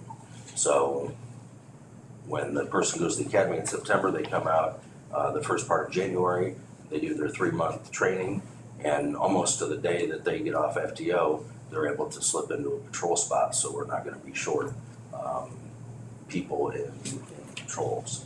So, and all the numbers should be underneath there. We do have an option to hire Sam Paisley. He's a lateral. He actually went to the academy with Ben Ravens. He's working for BMEG right now. He reached out to me last Saturday and asked about the hiring process. He's from the Buckingham area. He bought a house during the interview process just west of Woodland. So he's getting married sometime next year. So when you talk about putting roots down somewhere, I mean, he bought a house, he's getting married. I think his goal was to come to work for us all along, but he had this option to work for BMEG, which is a dope squad down in Danville. It's like KMEG, but it's in Lake County. So if we were able to hire him, and it could be after December 1, we would save $26,449 plus the academy cost, which is $7,434. So that's saving over $33,000 when you hire a lateral as opposed to hiring a new person to go to the academy. Can I go back to that one? Yeah. What's the 3 columns? I can't, Okay. yearly 24 it says, and then it says. So that's what so this is if we had the same deputies in 2024 as what we have now. It would be 106,000 or 1,063,219. Okay, what's the middle column for that? The middle. Oh, that's the 2023. Okay, and then what's the very first column? 977,000. That's the 2024 deputy salary proposal with new deputies hired. So that's how much we would spend in 2024 hiring the new deputies. So there are alternatives. If we hire the new deputies, it's 977,000. If we kept the current existing deputies and didn't hire any new ones, it would be 106. but we're not keeping them because 2 of them are retired. They are. Okay. Right. I just wanted to show you the difference of, hey, if they didn't retire, this is how much we were going to spend. Okay. If they do retire, and I even put in there, Brandon, he's living in, so we're only gonna pay him, $24,000 from December 1 into March 1st. Right, okay. So, Thank you. so that way it's almost exact figures. That's a $85,000 win. So the one's the Paisley, which obviously saves a lot of money and makes a lot of sense. So you're gonna do that for one of them, and then the other one, you need to just get someone hired and get them to training. Yeah. In September is what you're proposing. Yes. I've got one other guy that's down from Champaign County. but, he's not ready to jump yet. It may be late in 2024. He's gotta get himself set in with his retirement because his retirement is based on the highest of his last 4 years. So if he, he could spend 3 years with us, but his highest last 4 would be with Champaign County. So. We did just do our interviews last week. Taylor Gutierrez, who's been working as a correctional officer for us, she did a fantastic job interviewing. She's working in the jail. During the interview, she said, if I stay in the jail, that'd be fine too, but I wanted to at least throw my hat in the ring on the deputy side of it.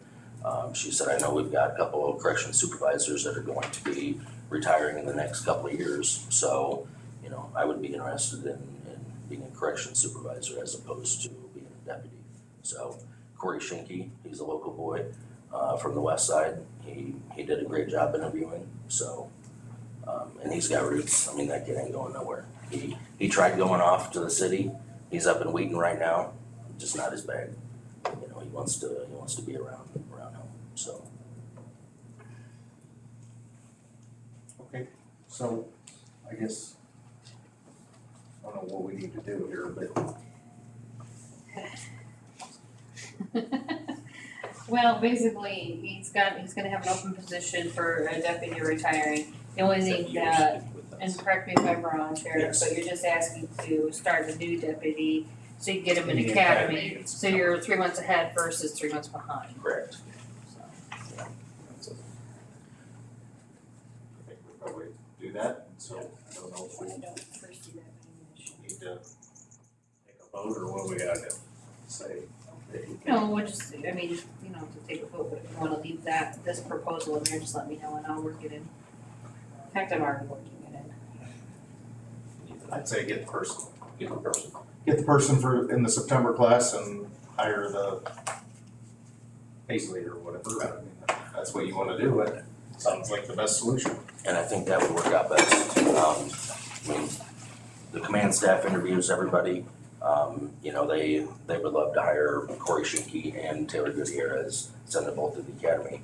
But I've gotta look at it from the money side of it. If I can save, almost $34,000, and he was my first pick last year anyway. But he wasn't able to financially do it because he had to work the jail for 4 months before he went to the academy. So, Paisley is gonna take over for Eads, yes. okay, and then either Taylor or Corey will take over for Ligon. Okay, just checking, I just wanna make sure I have it. And this plan gets us to where, we can have 3 deputies on day shift, Monday through Friday. So, Lieutenant Moorfield, instead of working a shift, then he would be able to oversee, the patrol, the jail, and also with the body cam stuff coming. I don't have a person that I can dedicate to the body cam stuff. I don't have the time to dedicate to that. That's redaction, dissemination, all the FOIAs and stuff like that. I know we don't have the body cams, but I've got to get my office prepared to be able to do that type of stuff. Now that they put that law back into, when do you have to have It's in it? 2025. It's So, intense too. And that falls on you, not the state's attorney? yes, yeah, it falls on me. But the state's attorney is also gonna need to have a person that can go through all those tapes. So that's why I proposed last year that we have like a state's attorney investigator. That way he can do all of our body cam stuff and he can do all of the stuff for Jim. So that person would be paid partly out of our budget and partly out of Jim's budget. It really didn't get off the ground, but I think having that person would be a benefit. I was hoping to do that for Deputy Heron, but then, we weren't able to do it quick enough and then he left. So, Is that something the state's attorney is interested in doing that, having? I believe so, because it's gonna put a strain on Jim's office, and I don't think his 2 secretaries are interested in, doing body cam stuff. it's gonna be a lot. I've talked to a lot of officers that, I mean, you have some people that, that's all he does. It's all he. Okay, would that officer be in his budget, your budget, who would they be underneath? Well, he would be a deputized person. He would be in the courthouse, he would, have a 40-hour firearms course. So, I mean, you're adding extra security there at the courthouse, but he's a Monday through Friday person. So, it's good. You talked to Scott, right? Yes, I Okay. Yeah. I know. I don't think he's Just much making the, a I know. I don't think he's much the computer guy. He fixes iPhone screens. Yes, with these big old bear paws. I don't know. You mentioned the funding would come partially from the state's attorney and partially from your Proposal. Proposal, yeah. Similar to how we do Chris, you know, a portion of his salary comes from the admin side and a portion of it comes from our side. So, I like having a dual use type person, because they can jump and go and do other things. It really doesn't make a difference from, I mean, obviously how they're managed and all that stuff is important, but from a money perspective, it's all in the same fund. Yeah, it's just departments. Anyways, okay, well, we probably need to, I guess. I think that makes sense. So, next question. So you have Perrin who left. Did anybody replace him? That's Reichenberg. So he's in the academy right now. So we're gonna be a little bit, we're short right now, because Ravens is just coming out, so he's gonna be on his own shortly, if he's not this week. So you're gonna have 15 deputies next year. You'll have Ligon for 3 months and then one of the two to replace him. Correct. Okay. Are we buying new cars this year? I do have Haven't that. gotten there Don't yet. jump the gun. Okay, sorry. Too excited. Want to know if you have one for sale? No. Alright, so labor wise, that's kind of covers those first line items? Okay. Correctional officers we're good on for now, except for if Gutierrez or something. that we Yeah. have. And I like Taylor in the jail. We just got her out of the academy last year. I'll have to, in, I think, late September, send one kid to the jail, academy. And then probably in December, we'll have to send another one. Just because they gotta be through the academy or to the academy within 6 months. So, without having a waiver. More than are probably retired. So we're losing some experience, but, you know, we're teaching these kids, the new kids coming in, teaching them up right. And we started with a little bit different training for the new people, that's sponsored through actually our insurance company and sponsored through the ISA. It's an 8-hour new jail training. So I've been pushing some other bridge training that's through LLRMI as well. The janitor salary, that's. That'll be adjusted a little bit. That includes Chris's salary as well as the housekeeper over there, which whatever that contract comes out, she's an ASPE employee. Office expense is the same as last year. I guess what's different? Gas and oil's up a little bit. Maintenance of autos. We're up about double what you had in there last year. Yeah, so maintenance of autos, and that's in one of the sheets that I provided.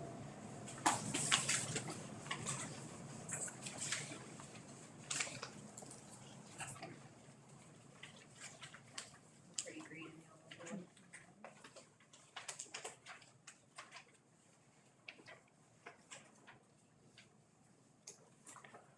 page, it talks about the different squads. Okay, on the top where it says vehicles.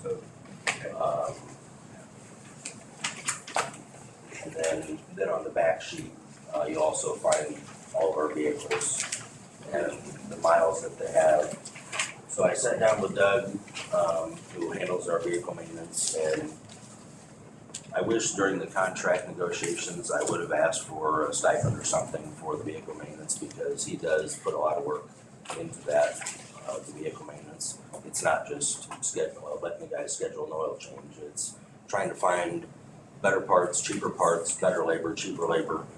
We go from Jolly's, we've been doing most of our maintenance, in an Arga, with an Arga Auto, and he's been doing a good job. One thing I noticed though is that fees for what's described as similar work are much higher from an Arga than our other facilities when you show them to whatever committee I'm on, that you show them to me. And I couldn't remember, because it talks about tire rotation, oil change, and something else. And it's dramatic. It's more than double. I'll call it to your attention next time I see it. Sure. But, Yeah. Okay. I mean, Doug is trying to be as mindful as what we can with the budget on the vehicle maintenance side. But, you know, we got 14,400 for oil changes, 28,000 for brakes and tires, and then miscellaneous repairs. We could have a transfer case, or, you know, we've got some squads that they run great, you know. I think you'll get a lemon once in a while. You know, we had some computer issues. Right now we've got 3 cars with the air conditioning is not working properly.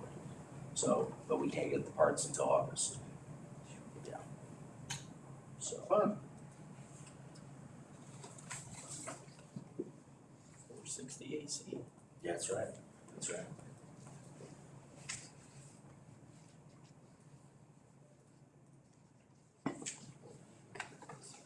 But the maintenance of vehicles went up significantly, and you're attributing that to just the age of the vehicles? Well, so this last year, or the last 2 years actually, we've been limping cars along because we weren't able to get the newer vehicles.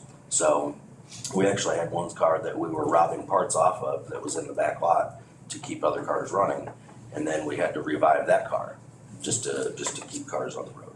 So, but now we're in a better position, as you can see with the mileage on some of the vehicles. You know, we should be spending less on maintenance to keep the cars running. But again, things are going up, price of parts, labor, oil, all that stuff is going up. And I don't wanna be in a bad spot where we just got cars sitting because we don't have money to put a wheel bearing on a car.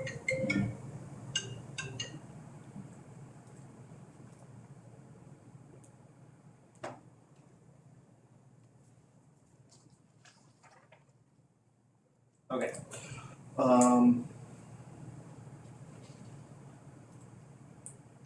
Next thing they had there was training, which a little bit higher than last year, but not real big. Some of that is mandated training, and Sergeant Feller came up with a firearms training that will we'll be able to save a little bit of money if we can buy the ammo in a drop shipment at the state bid. But he wants to be able to do 3 different shoots as opposed to just 2 shoots. And that'll be better for the officers and hone their skills better. So he had that all figured out. I think he said that was gonna cost around $4,000, which is up just a little bit from what we've done in the past. With the extra shoot, is it for that?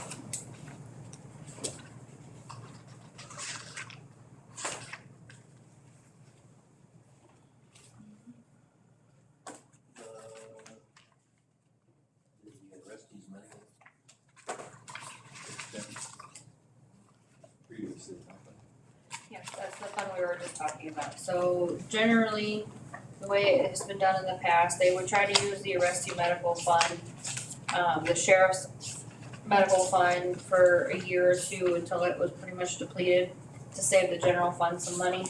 But then that 3rd year, that 2nd or 3rd year, they would have to go back to taking it out of the general fund line because there was no money available in that fund. So there isn't a true history and a true. Not for this line item, no, no. general fund, they try not to use unless they absolutely have to. But with this year, like currently, the arresting medical fund has nothing in it, so they're gonna have to use it for next year.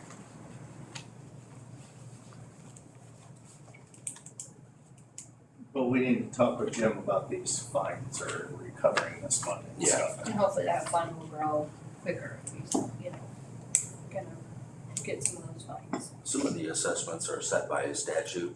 I mean, when you get a DUI, X amount goes to Lisa and her automation fund, X amount goes to Jim and their automation fund. So, she says those are maxed out and that's just by statute, but there are other things that Jim can charge. Everything with the diet and all that stuff's going okay with? It's going great. Who else wants it? Yeah, okay. This was the training proposal that Sergeant Feller had come up with respect to the firearms, if anybody's at all interested.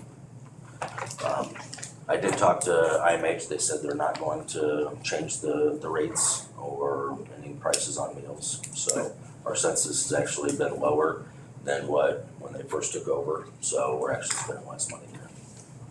With this new I know bail, we've talked about, with the new bail changes, the census gonna Yes, go down yes. I'd 100%. have to look at what our population is as far as the different felonies we have in our jail. But the population is going to decrease considerably, which will decrease our inmate medical and everything associated with the jail. So, one positive, the rest of us just, yeah. kind of walk around with a gun on our hip. Yeah. That's the trade-off. Everybody in the county gets a gun out of the medical, the medical and indicted prisoners line item, just to protect themselves because they're not in the jail. Okay. I guess everything else looks pretty in line with the last several years, so. Okay, I think we're good on that. What do we got next? Page 9? No, that was, 41. I like the old version. Yep. I mean, we have to, It's not fun, but. we have to shoot in cold weather too sometimes, so I know that the guys don't like it. Your fingers. Yeah, the guys, yeah, it's a pain in the butt to go out and, be cold and train in the cold, but you gotta work in the cold, so. We talked about a little bit of this. Page 41 is the capital improvement fund. We talked about with Chris,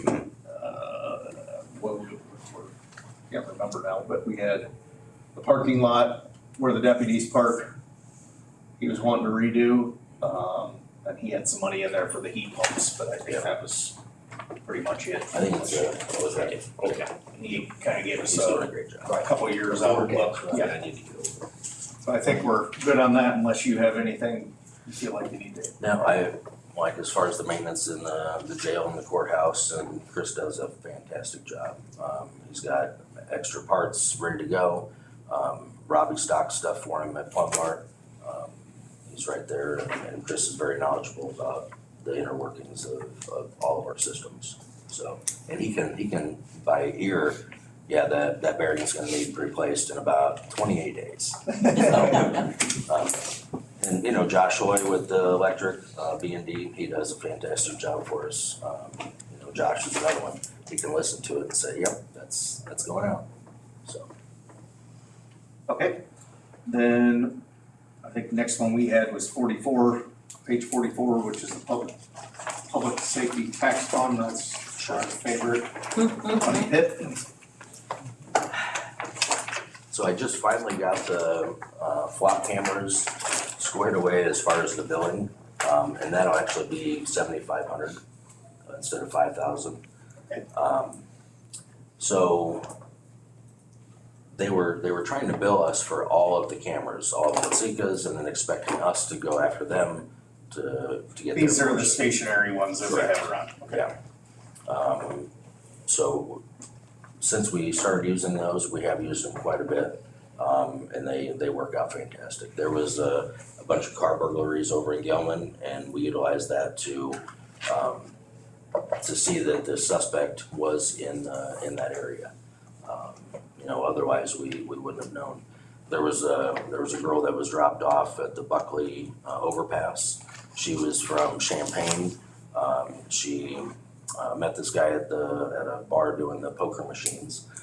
She went with him, stupid idea, to another location. He was a truck driver. He ended up sexually assaulting her, beating her, holding her hostage with a gun, drops her off handcuffed, naked, on the Buckley overpass. So he goes from Champaign up, gets off the interstate, drops her off, and then takes off and takes 45 down. She doesn't know who he is. She says, it's a white truck, it's got this kind of logo, and it's a flatbed with Holland steel. So they go through their flock cameras down there, they find the exact truck. Within 4 hours, they contacted the company, hey, do you have GPS on that truck? Oh yeah, he's down in Centralia right now. So they sent guys down there and hooked him up.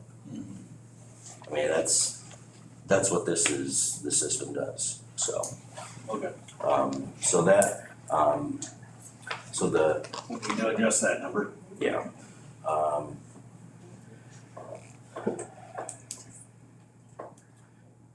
So the new officer equipment, equipment does cost a lot, you know, I just wanna make sure that we have enough in that budget to outfit these 2 new officers that we're gonna be hiring. As far as the training, you know, if we're able to only hire 1 and send them to the academy at $7,500, but we're also gonna have 2 going through the corrections academy as well. So I just wanted to make sure we have that. As far as the vehicles, $150,000 for the vehicles, that would get us 3, plus a little bit for equipment. We do have the equipment for 3 vehicles, 2 or 3 vehicles, so we wouldn't have to buy as much equipment.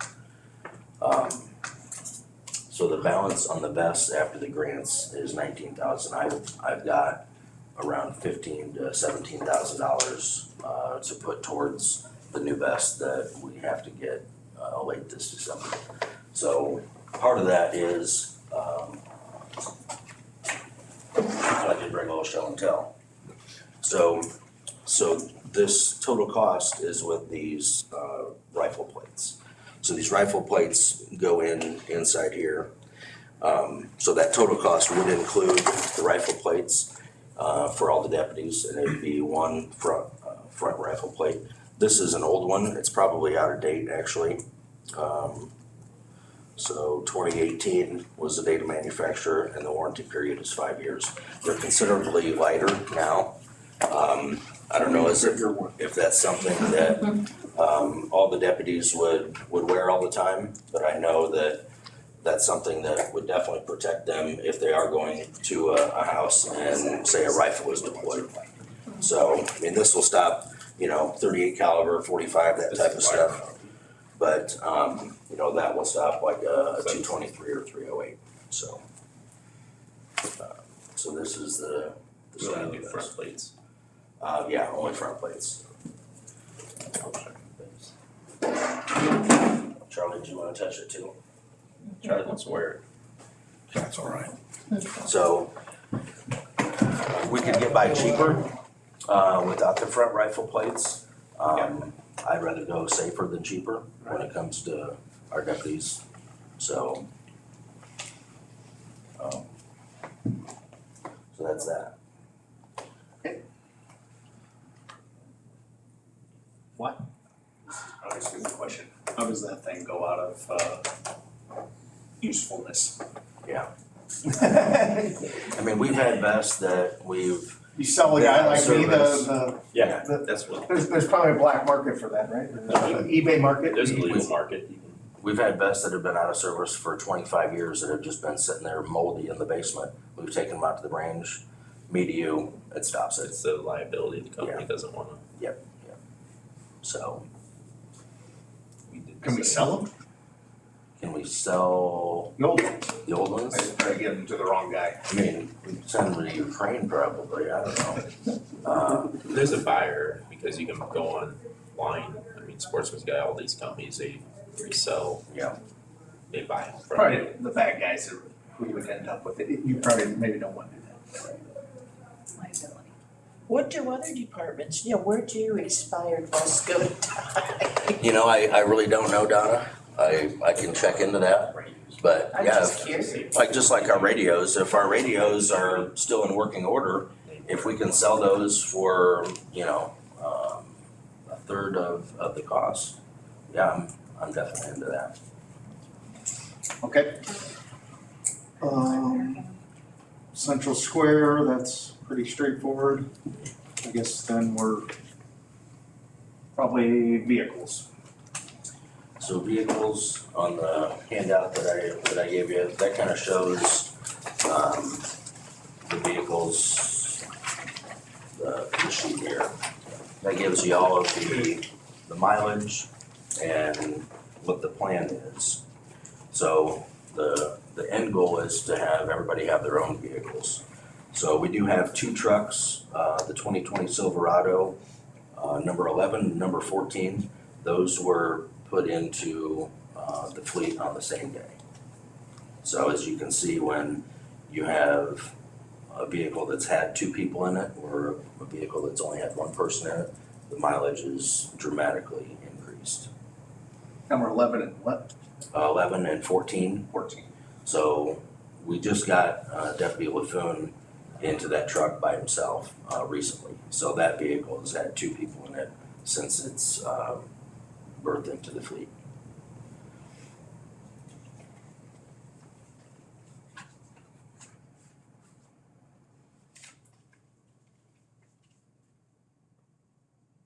What do you mean by utility? Sorry. So utility, we've got a car deer accident, our When the car's down or Explorer, whatever, it's yeah, back. got hit by a deer. It's up at Central Body. The deputy needs a vehicle to drive, so that's, we try to keep 3 utility vehicles at all times. The number 16, that 2015 Impala, that's the one that we got from Cessna Park. That doesn't have a cage in the back. They never have had a cage in the back. That's what the deputies will use on Friday nights when they have extra people. That's our Friday night fun car. So we put our 2 hard dischargers in that car. They don't handle a section, they don't handle calls. They go out and get bad guys. They make traffic stops, they search cars, they get dope legally. That's not a vehicle that you can transport a person in. So you couldn't use that on a normal patrol. And as far as the Traverse number 17 is going to be moved up to number 2. That number 2 squad, that's the Trailblazer that I think Under Sheriff Hagan had years ago. That was his squad. But that's used for, training, and Deputy Reifenberg has got that down at Champaign right now. So.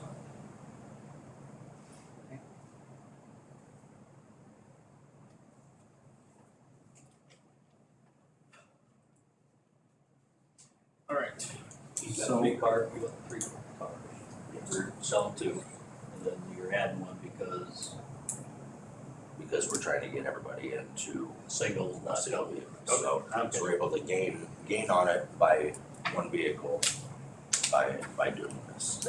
And, if we're gonna sell that 2019 Tahoe that's got 182,000 miles on it, instead of selling a 2016 Impala and getting $1,500 for it, we're gonna get at least maybe 18,000 for it. So we're able to put that money back into, when we get another vehicle. So say it's a vehicle is 42,000, minus the 18, that's a lot easier to swallow than, the full amount. We've gotten all of our vehicles that have been ordered from 2 years ago, correct? There's 1 more that will be delivered shortly. Yeah. That will have enough in that, the public Those safety are line items. Prior approved purchases that were taking 2 years to get here. Yeah.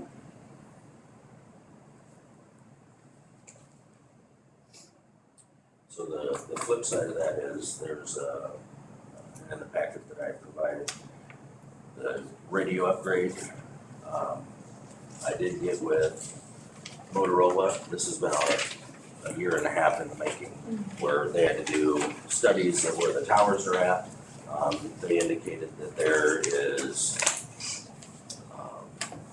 2 locations that would be best for the towers. One would be on the Wellington Water Tower, and then up by Donovan on 52, there's another tower, and that would get us the greatest coverage. Their initial proposal was that we would own the equipment down in Donovan, and I said I'm not interested in owning a building or maintaining a generator, so they said that they could factor that in to the cost.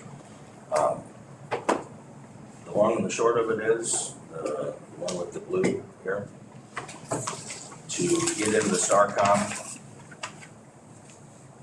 it's about $2.8 million.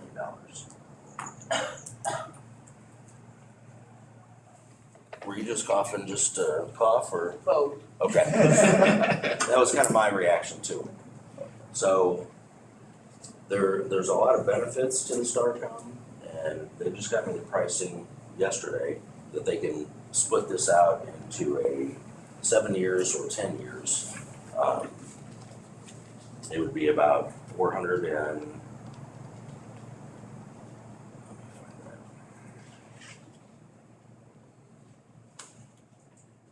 so a 7-year payment on this would be $416,000.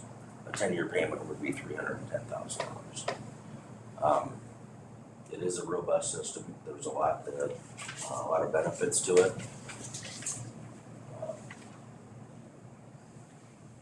I'm still trying to wrap my head around the money side of it.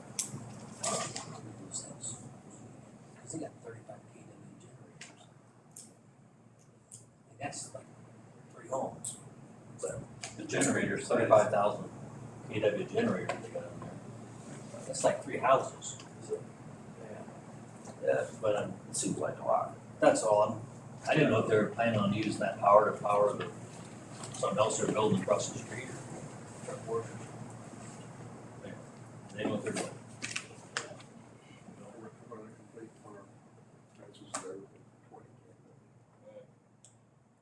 I'd be I don't more know than, what the intensity is of the city. I'd be more than happy to have them come in and talk about it. So the other side of it, Watseka PD just went to digital. So there's analog and digital. We're on a VHF system right now, which when you key up, sometimes you don't hear the deputy, sometimes you can hear it scratchy.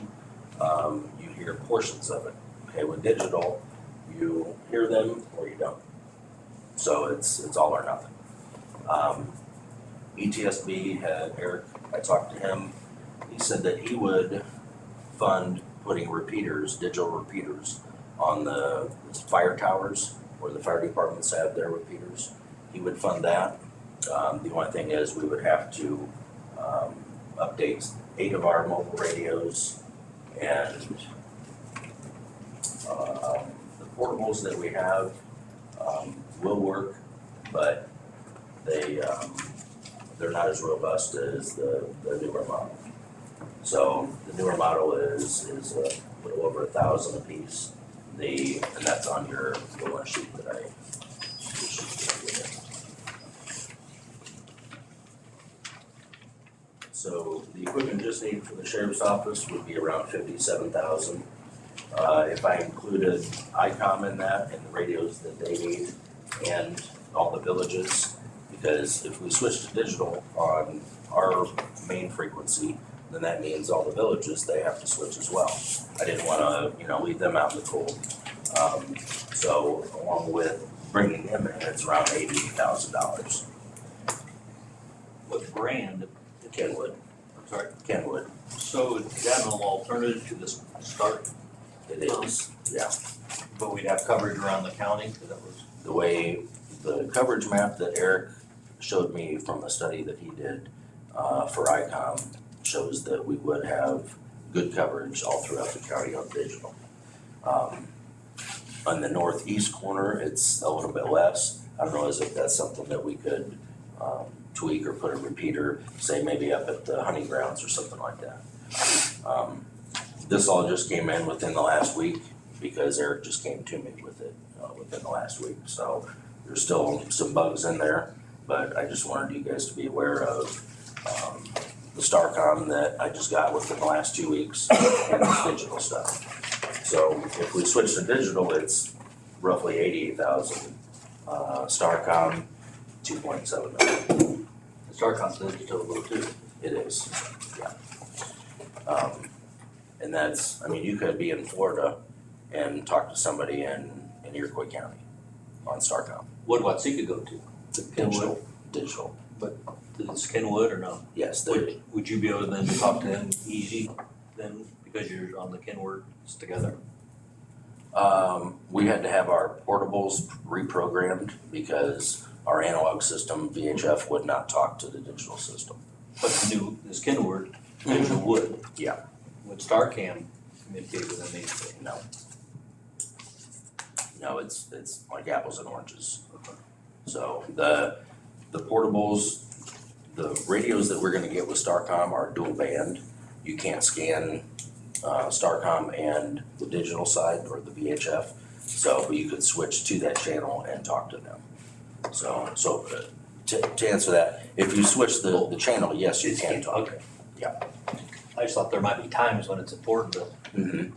Yeah, and that's the whole point of the Starcom is the radio interoperability for us being able to talk with other departments. So that's, John, did you go to that meeting that Tom Bennett had over in Pontiac? Yep. Did they talk about the radio interoperability, that type of stuff? No. They didn't? I thought that was the whole point of the meeting. All we talked about was welfare. Oh, I'm glad I didn't go. So would the Starcom or the Kenwood talk to the EMS and fire departments?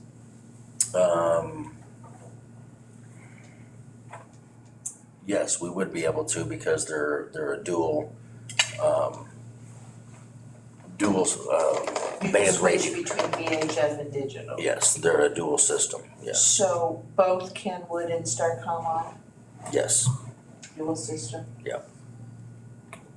The Kenwood's manual switch and the Starcom is. You would still have to switch the channel on your portable Okay. for the Starcom. What's the big benefit of Starcom? The $2 million. I guess more of a robust system, being able to talk. Police uses Kankakee County and. I almost feel like that's coming to where, like Indiana has like one radio system. And like the state of Indiana, it's like Starcom, but everybody uses it. So everybody kicks in X amount of dollars. I feel that that's the way that we should go.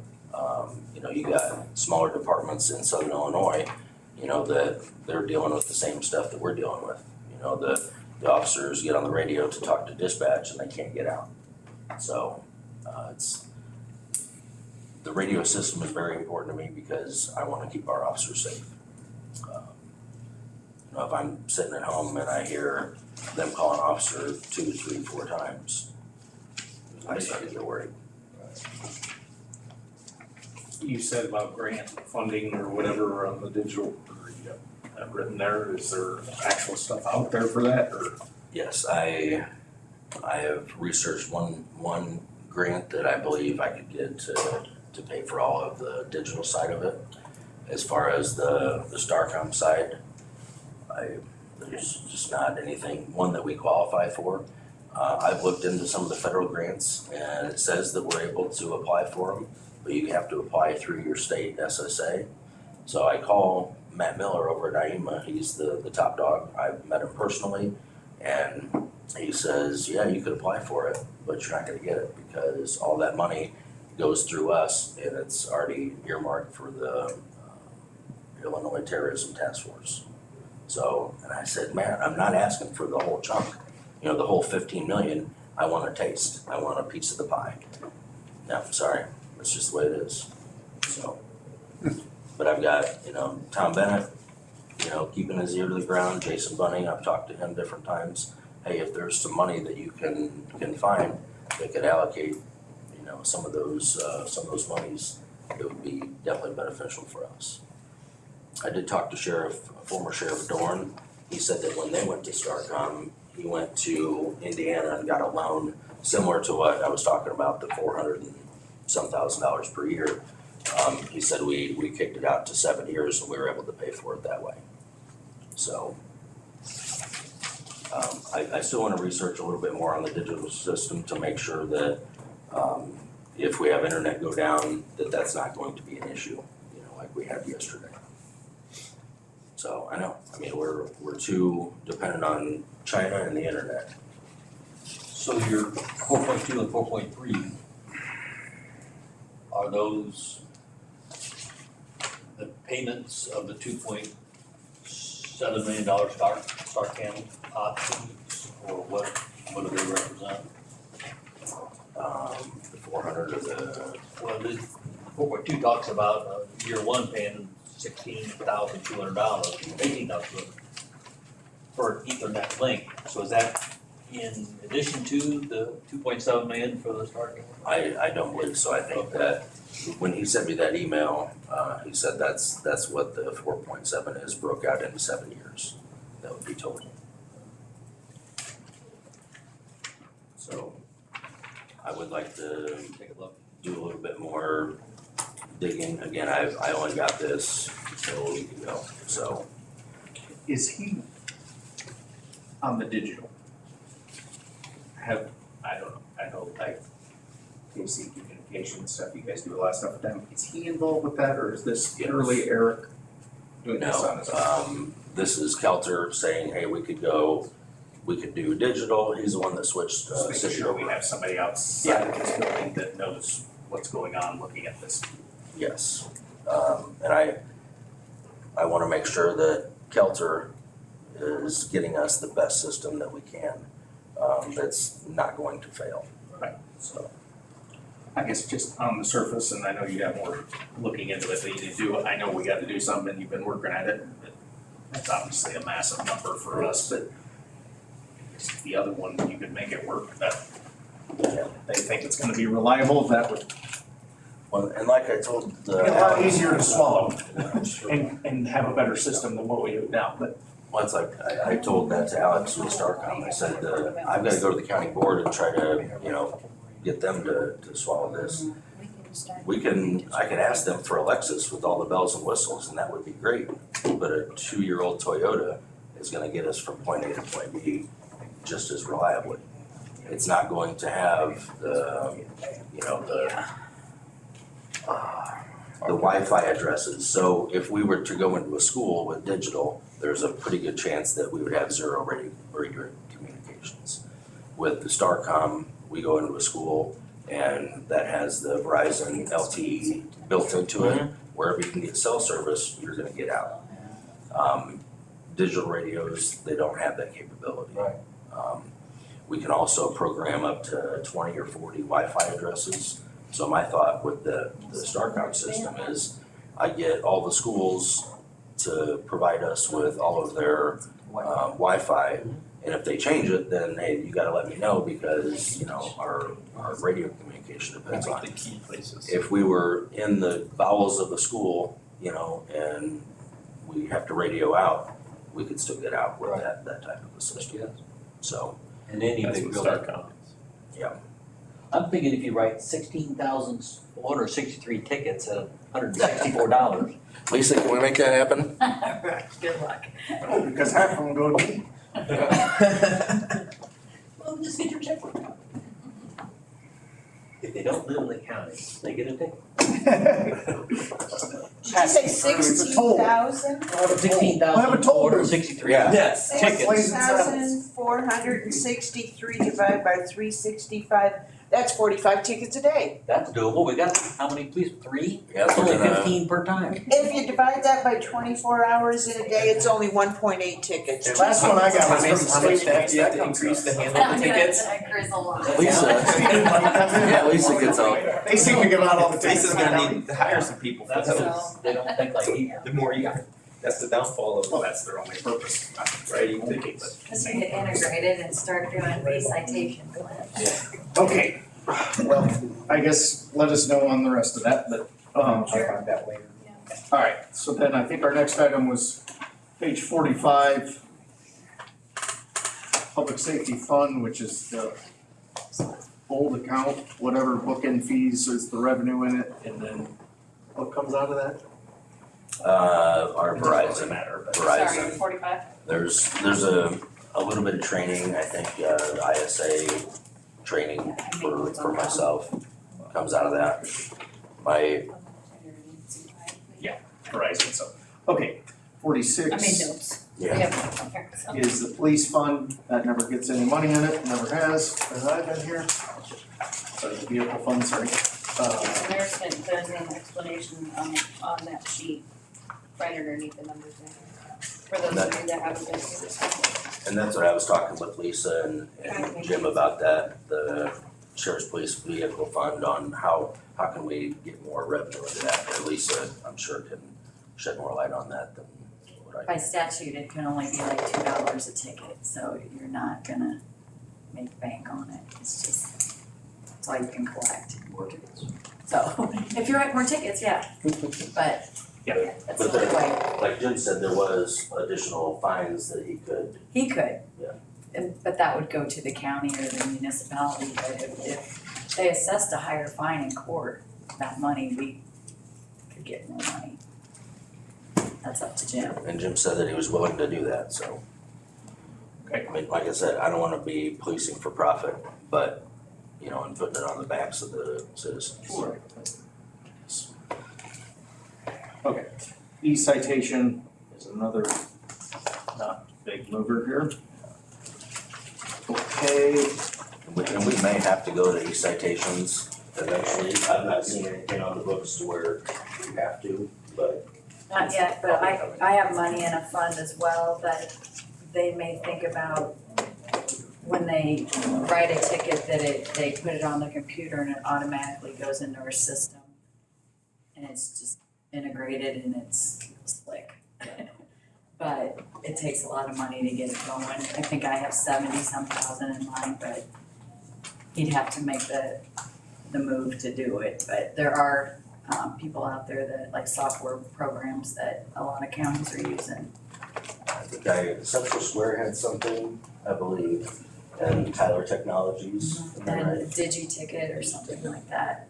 And I've met with them I've met with Tyler Technologies up in Kankakee County, and they gave us a price on, hey, this is how much it is, but each squad car has gotta be outfitted with the printer, and it's on the computer, and, you know, you're carrying around spools of paper, and They just don't know how to change the printer paper when it goes out. You get a ticket that you can't read. it just seems like a lot. Wait 3 weeks to call the county to say, my daughter.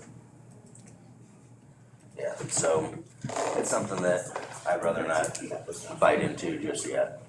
and then we already kind of talked about the page 48, the Rusty Medical Cost Fund.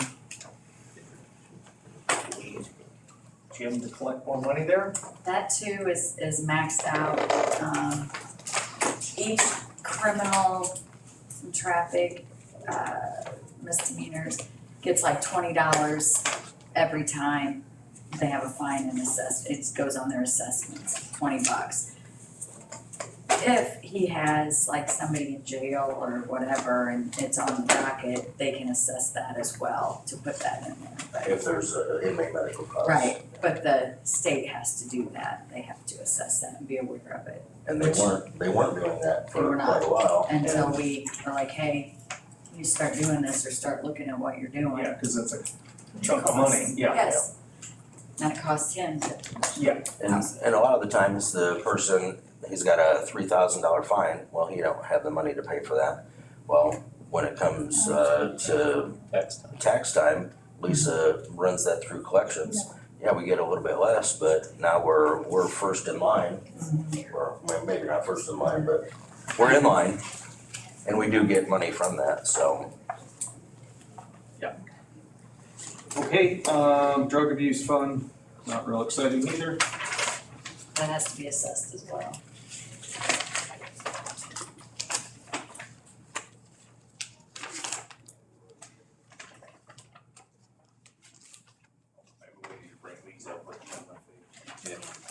these note. funds. I made a note down there and looked it up. The last time it looks like anything was used out of this fund was in 2016, and there was some ballistic vests that came out. Court security fee, page 50. MI fees, cost service fees, and then the court security officers and expense comes, court security officer salary comes out of that. Court security isn't gonna go with this bail, that's not gonna have any effect on it probably, only because the money that's collected from that comes from all the civil cases that are filed, that are e-filed, or people come in. So they get like $40 every filing, and so it does pretty good. And that's set by statute, right? That's at the highest Yep. as well. I think that's it. For the sheriff, I guess we probably need to get public safety figured out like usual, and whatever you think can figure out on this, maybe before our finance committee meeting I'll do some more next week. digging on the digital side of it and Starcom, get things a little bit more palatable. Again, I'm getting a little bit better at doing Excel, so some of it with Jill's help. I had to do court security yesterday, and even though the internet wasn't working, I had my laptop and I was able to bang out some Excel sheets that I can actually, I'm not. Sheriff Hagan, he was a two-finger typer. We've written enough reports. Yeah, I can bang them out, but the information that I provided may not be pretty, but in my mind, it's functional. It provides fairly good hard numbers, and I appreciate it. Thank you. Thank you. Okay, Lisa. I think I only went over like Oh, it's 45 minutes. Oh, you're good. Yes, you did. Yes, you did, Clint. Now that she's coming. I'll keep that in mind for next year. Oh. He's got a lot of good information. Good information. Nice job. Show and tell. Thank Yeah. That was some of my stuff, thanks, Clint. Yes, he does. Oh my God. And my vest was 83, with all the plates, side plates, back plates. I mean, the vest itself was 40. Yeah. Because it was designed for. And our vests are not as heavy, they're. Yeah, that's with some stuff. Yeah. Yeah, it was. But for the guys having the external vest, getting that stuff off of their belt and up on their torso, You don't move. is a lot nicer. Especially trying to get out of the vehicle. Your back thanks you at the end of the day. Yeah. Fall out. You fall Okay, out. we'll start Roll. on our page 7, which is the revenue page. Okay. Lisa, maybe go down your items, I think yours start at the bottom of our page 7. Yeah, The like circuit clerk fees. Yeah, But they are nice. Those I are pretty much gonna stay the same as well. Only thing is the bond fee that we get 10% of. are gonna go. I can go away. So I did these figures before that thing passed, so I think, it's not gonna be that much of a hit, but it'll be something. Think maybe we move it back to 200 or I guess you're up to on pace for almost 250 this year. Yeah, so I put it to 225. I think it would, it's hard to tell. In theory, she would know more in the snapshot, because it goes into effect September 18th, in 2 months of this year, she'll have a better idea. understand. Which now, we get some, we don't get real huge bonds anymore. People sit, they don't.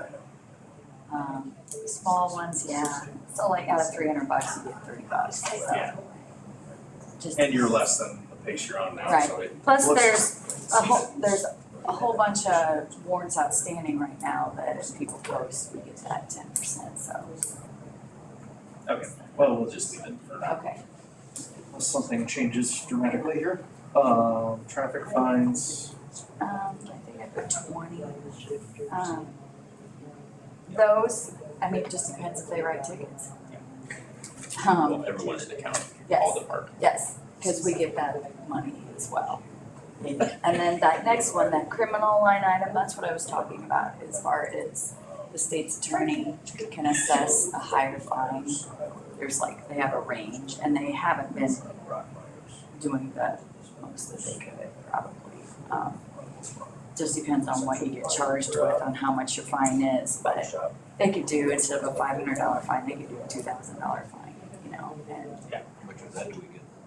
we get it all, yeah. So that's why if they would, and I know that Clint had talked to him a little bit about that, and I did, and Jim said he would make Clint unaware that hopefully he'll start doing that. Okay. So that would help. Yeah. State's attorney, that's too, it just is gonna vary. We do get state's attorney fees on collections. They get so much of a percentage as well, so that has kicked that line item up a little bit, so. And we do get a lot of money on collections, I can't believe it. And then right now, they're taking their income tax refunds, and we're getting that too. So that does help with older fines. Animal control or animal, they've been writing a few tickets, animal control, nothing major. I don't know, we used to do do you guys still collect for dog tags and all that? Cause we used to get, where they'd go to court if they didn't pay it, and that would go into that line Yeah, item, but. they haven't really, I mean.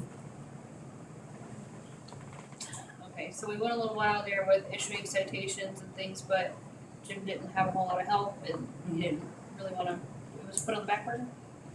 So we haven't written as many for failure to Right. register, but they do write them, especially if we've had more than one encounter with the same person. I mean, that's why, back in 2020, we had 4,900 some dollars. I sent a lot out I know, in 2020, that's yeah. why, And and then now we it's. lost a few people and they weren't quite getting enforced, so it's something we could definitely look at doing now that he's back up to full capacity. Public defender fees, that's, the bail's not gonna hurt any of that, it's just, judge assessing it, and they've been assessing a higher amount for that, so that has been better. County fees, let's see, Circuit Court county fees, that back in 19, that was in the change of the new assessments. That's not assessed hardly at all anymore, so that's why that's so much lower. That it was budgeted, but as far as when now it's catching up with this, we're figuring out, because we don't assess any more than we used to.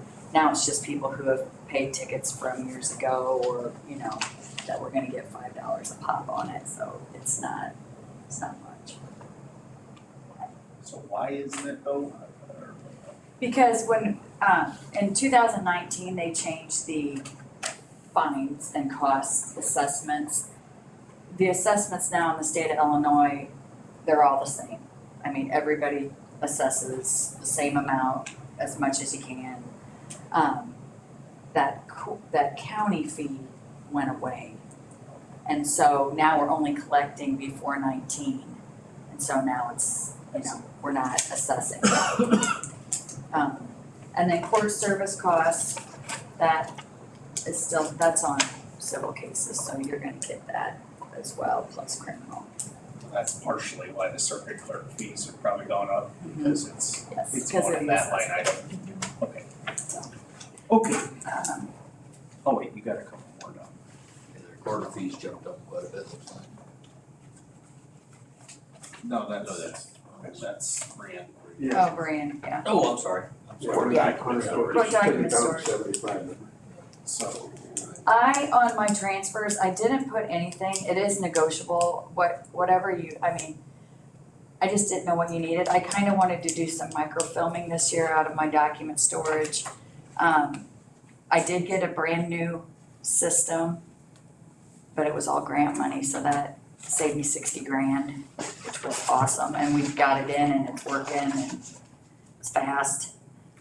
But as far as automation and document storage, if you need something, you just have to tell me. I don't know. Hopefully not, what I don't know what the finance, I don't know all that, so. Like the big things, the salaries and all that stuff, we gotta get that figured out. And I would be willing to give towards that, so you just gotta, Yep. you know. Okay.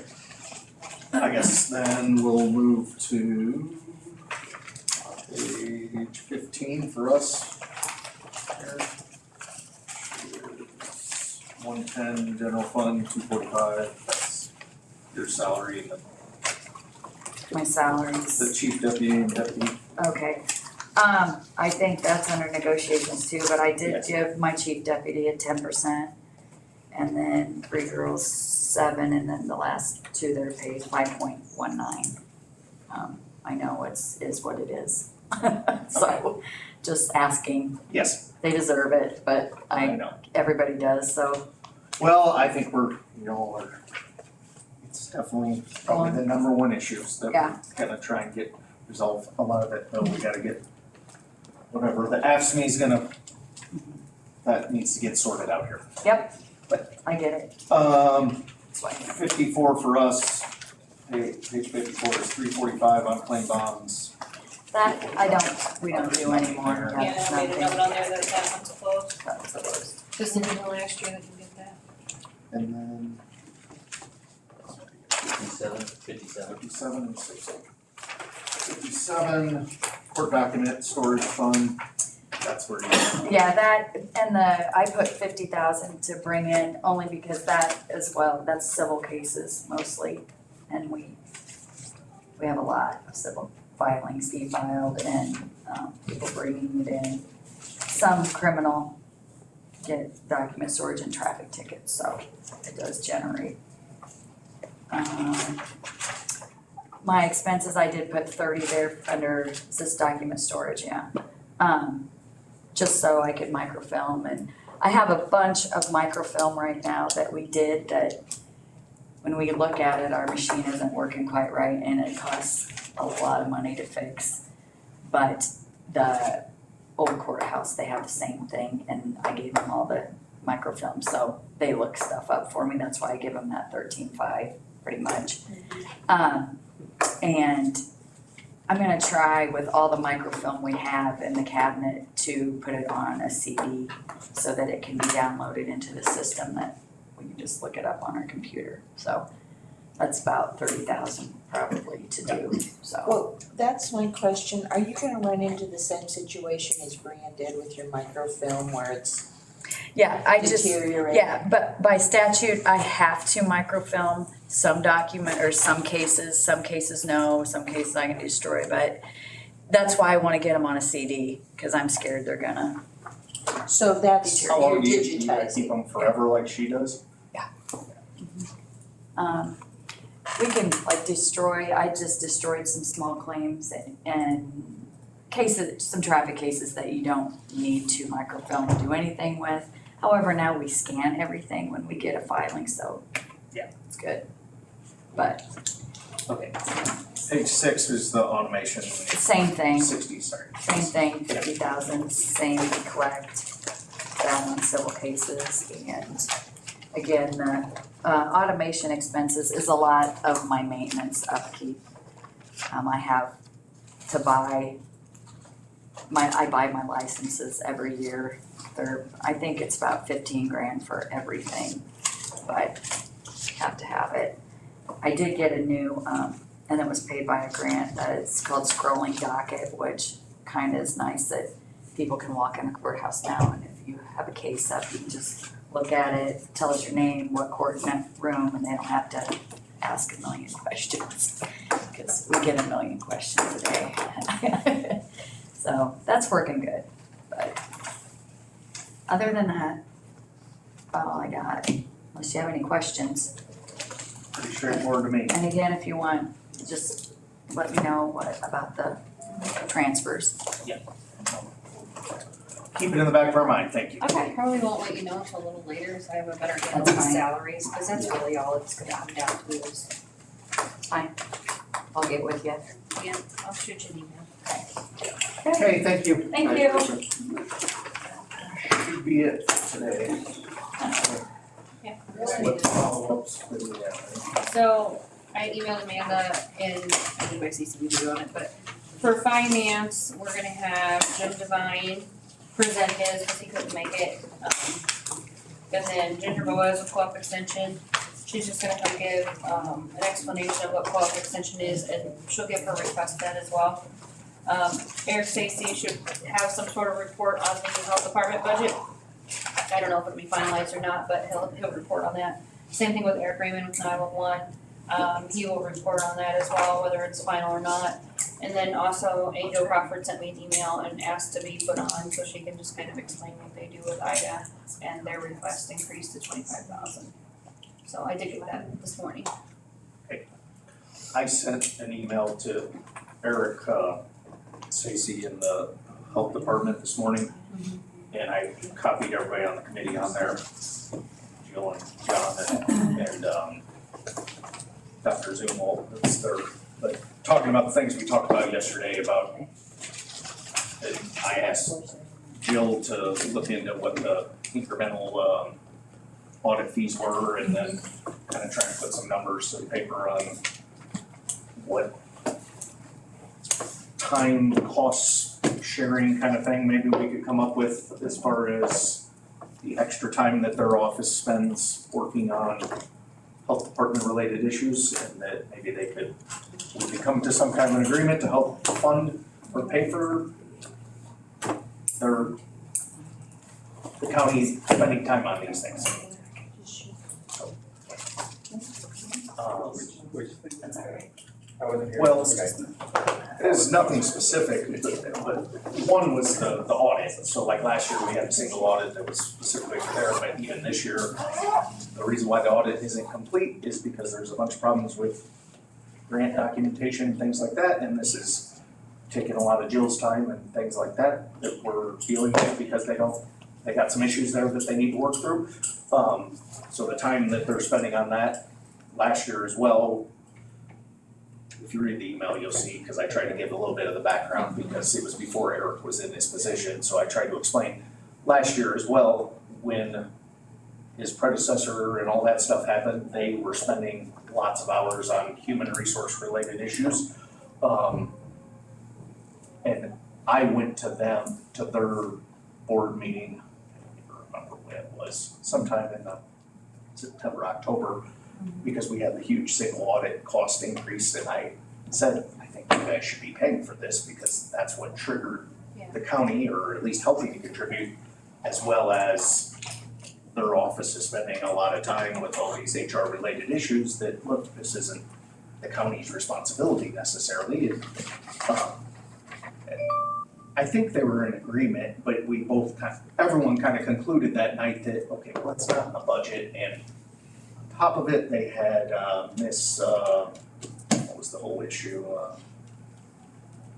with the levy was screwed up. Oh, the request for 90,000 and. She had not submitted the right levy request, whatever, there's a whole argument over that going on about the exact same time, and they were shortfalled in their budget as a result of it, and well, we can't pay this and this. And so I agreed, I guess, that, okay, well, now is not the time to deal with this, but going forward, we need to look at these things, and I think everybody that was at the meeting at least thought it was reasonable that, okay, if the county is incurring additional audit costs, that yes, the health department should pay for it, and whatever. So I think with that, we'll have the auditors kind of try and give us a figure on what that cost is of dealing with the health department. And then if Jill, so hopefully we have some black and white numbers that we're not just making up random things, or obviously we can't just make up random things and expect them to pay it. And if Jill, your office can put some, I don't know how to do that one, but I don't know, estimate how many hours a week, a month, a year that we're spending on health department related issues. That's detracting from you doing other things that are county related. So I sent an email, you guys were all copied on it, trying to explain that hey, you need to think about this in your budget, and we're gonna try and get you numbers. There's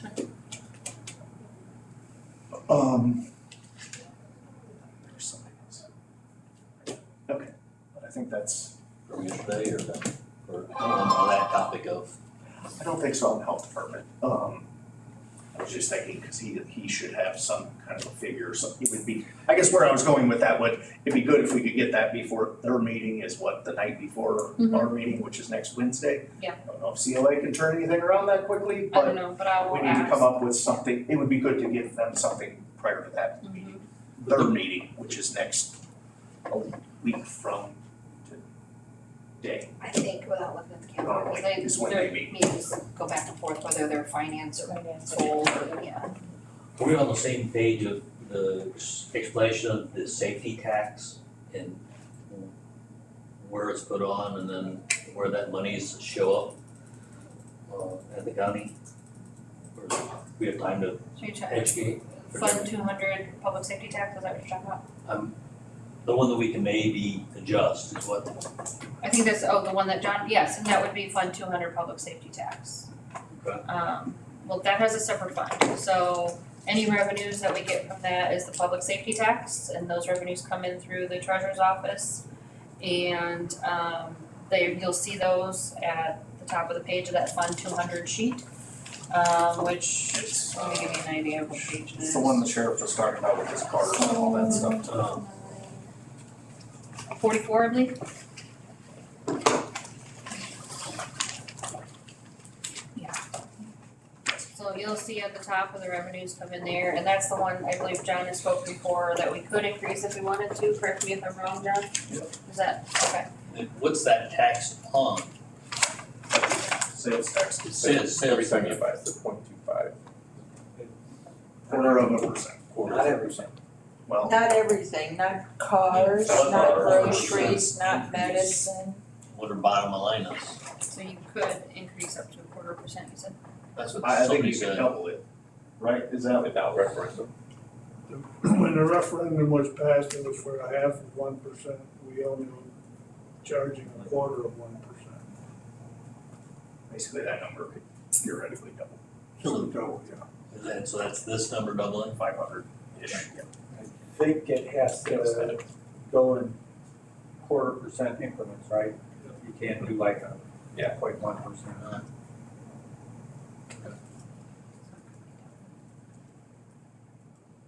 So bringing in $500,000 in theory.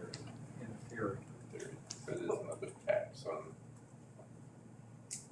We're trying not to deplete that too, I keep bringing that up, save some of it, don't spend it all. Well, and As it's proposed right now and shown in there.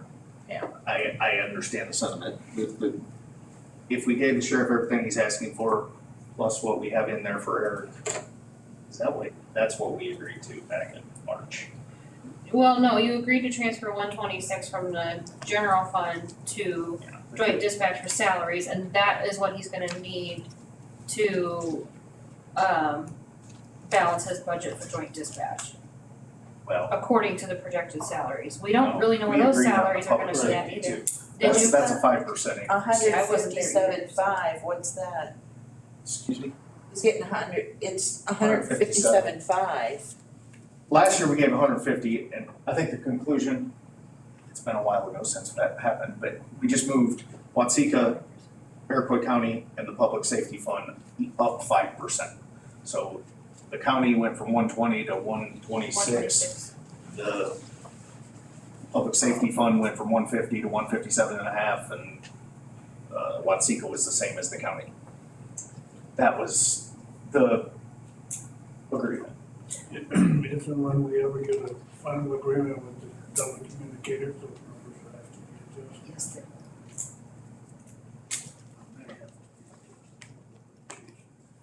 The transfer, Donna, you had asked before, the transfer for joint dispatch that's used to subsidize the salary, $157.5.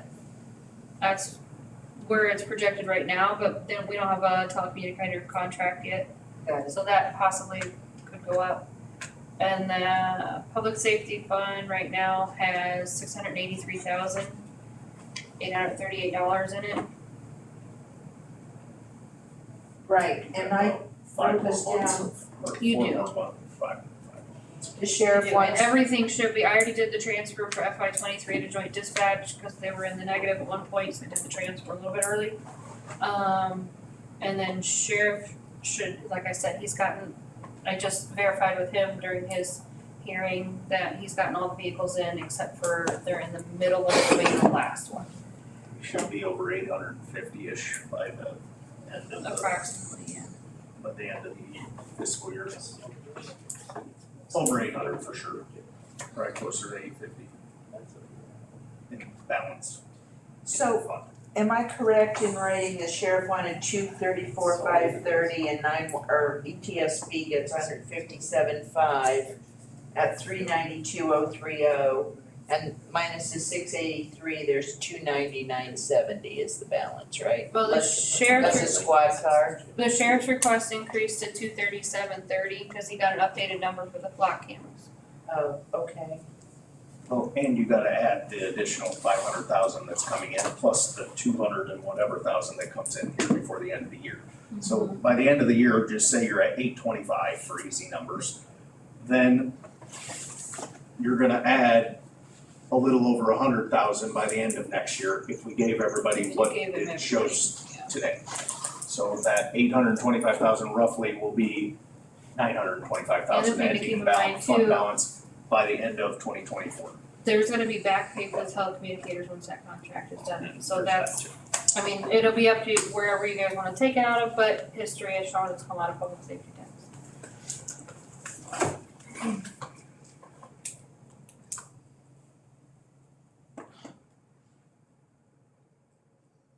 Except for those issues, it should be $900-ish thousand by the end of next year. Besides that, which is the ever looming issue with joint dispatch. It has no real solution and will continue to spiral out of control.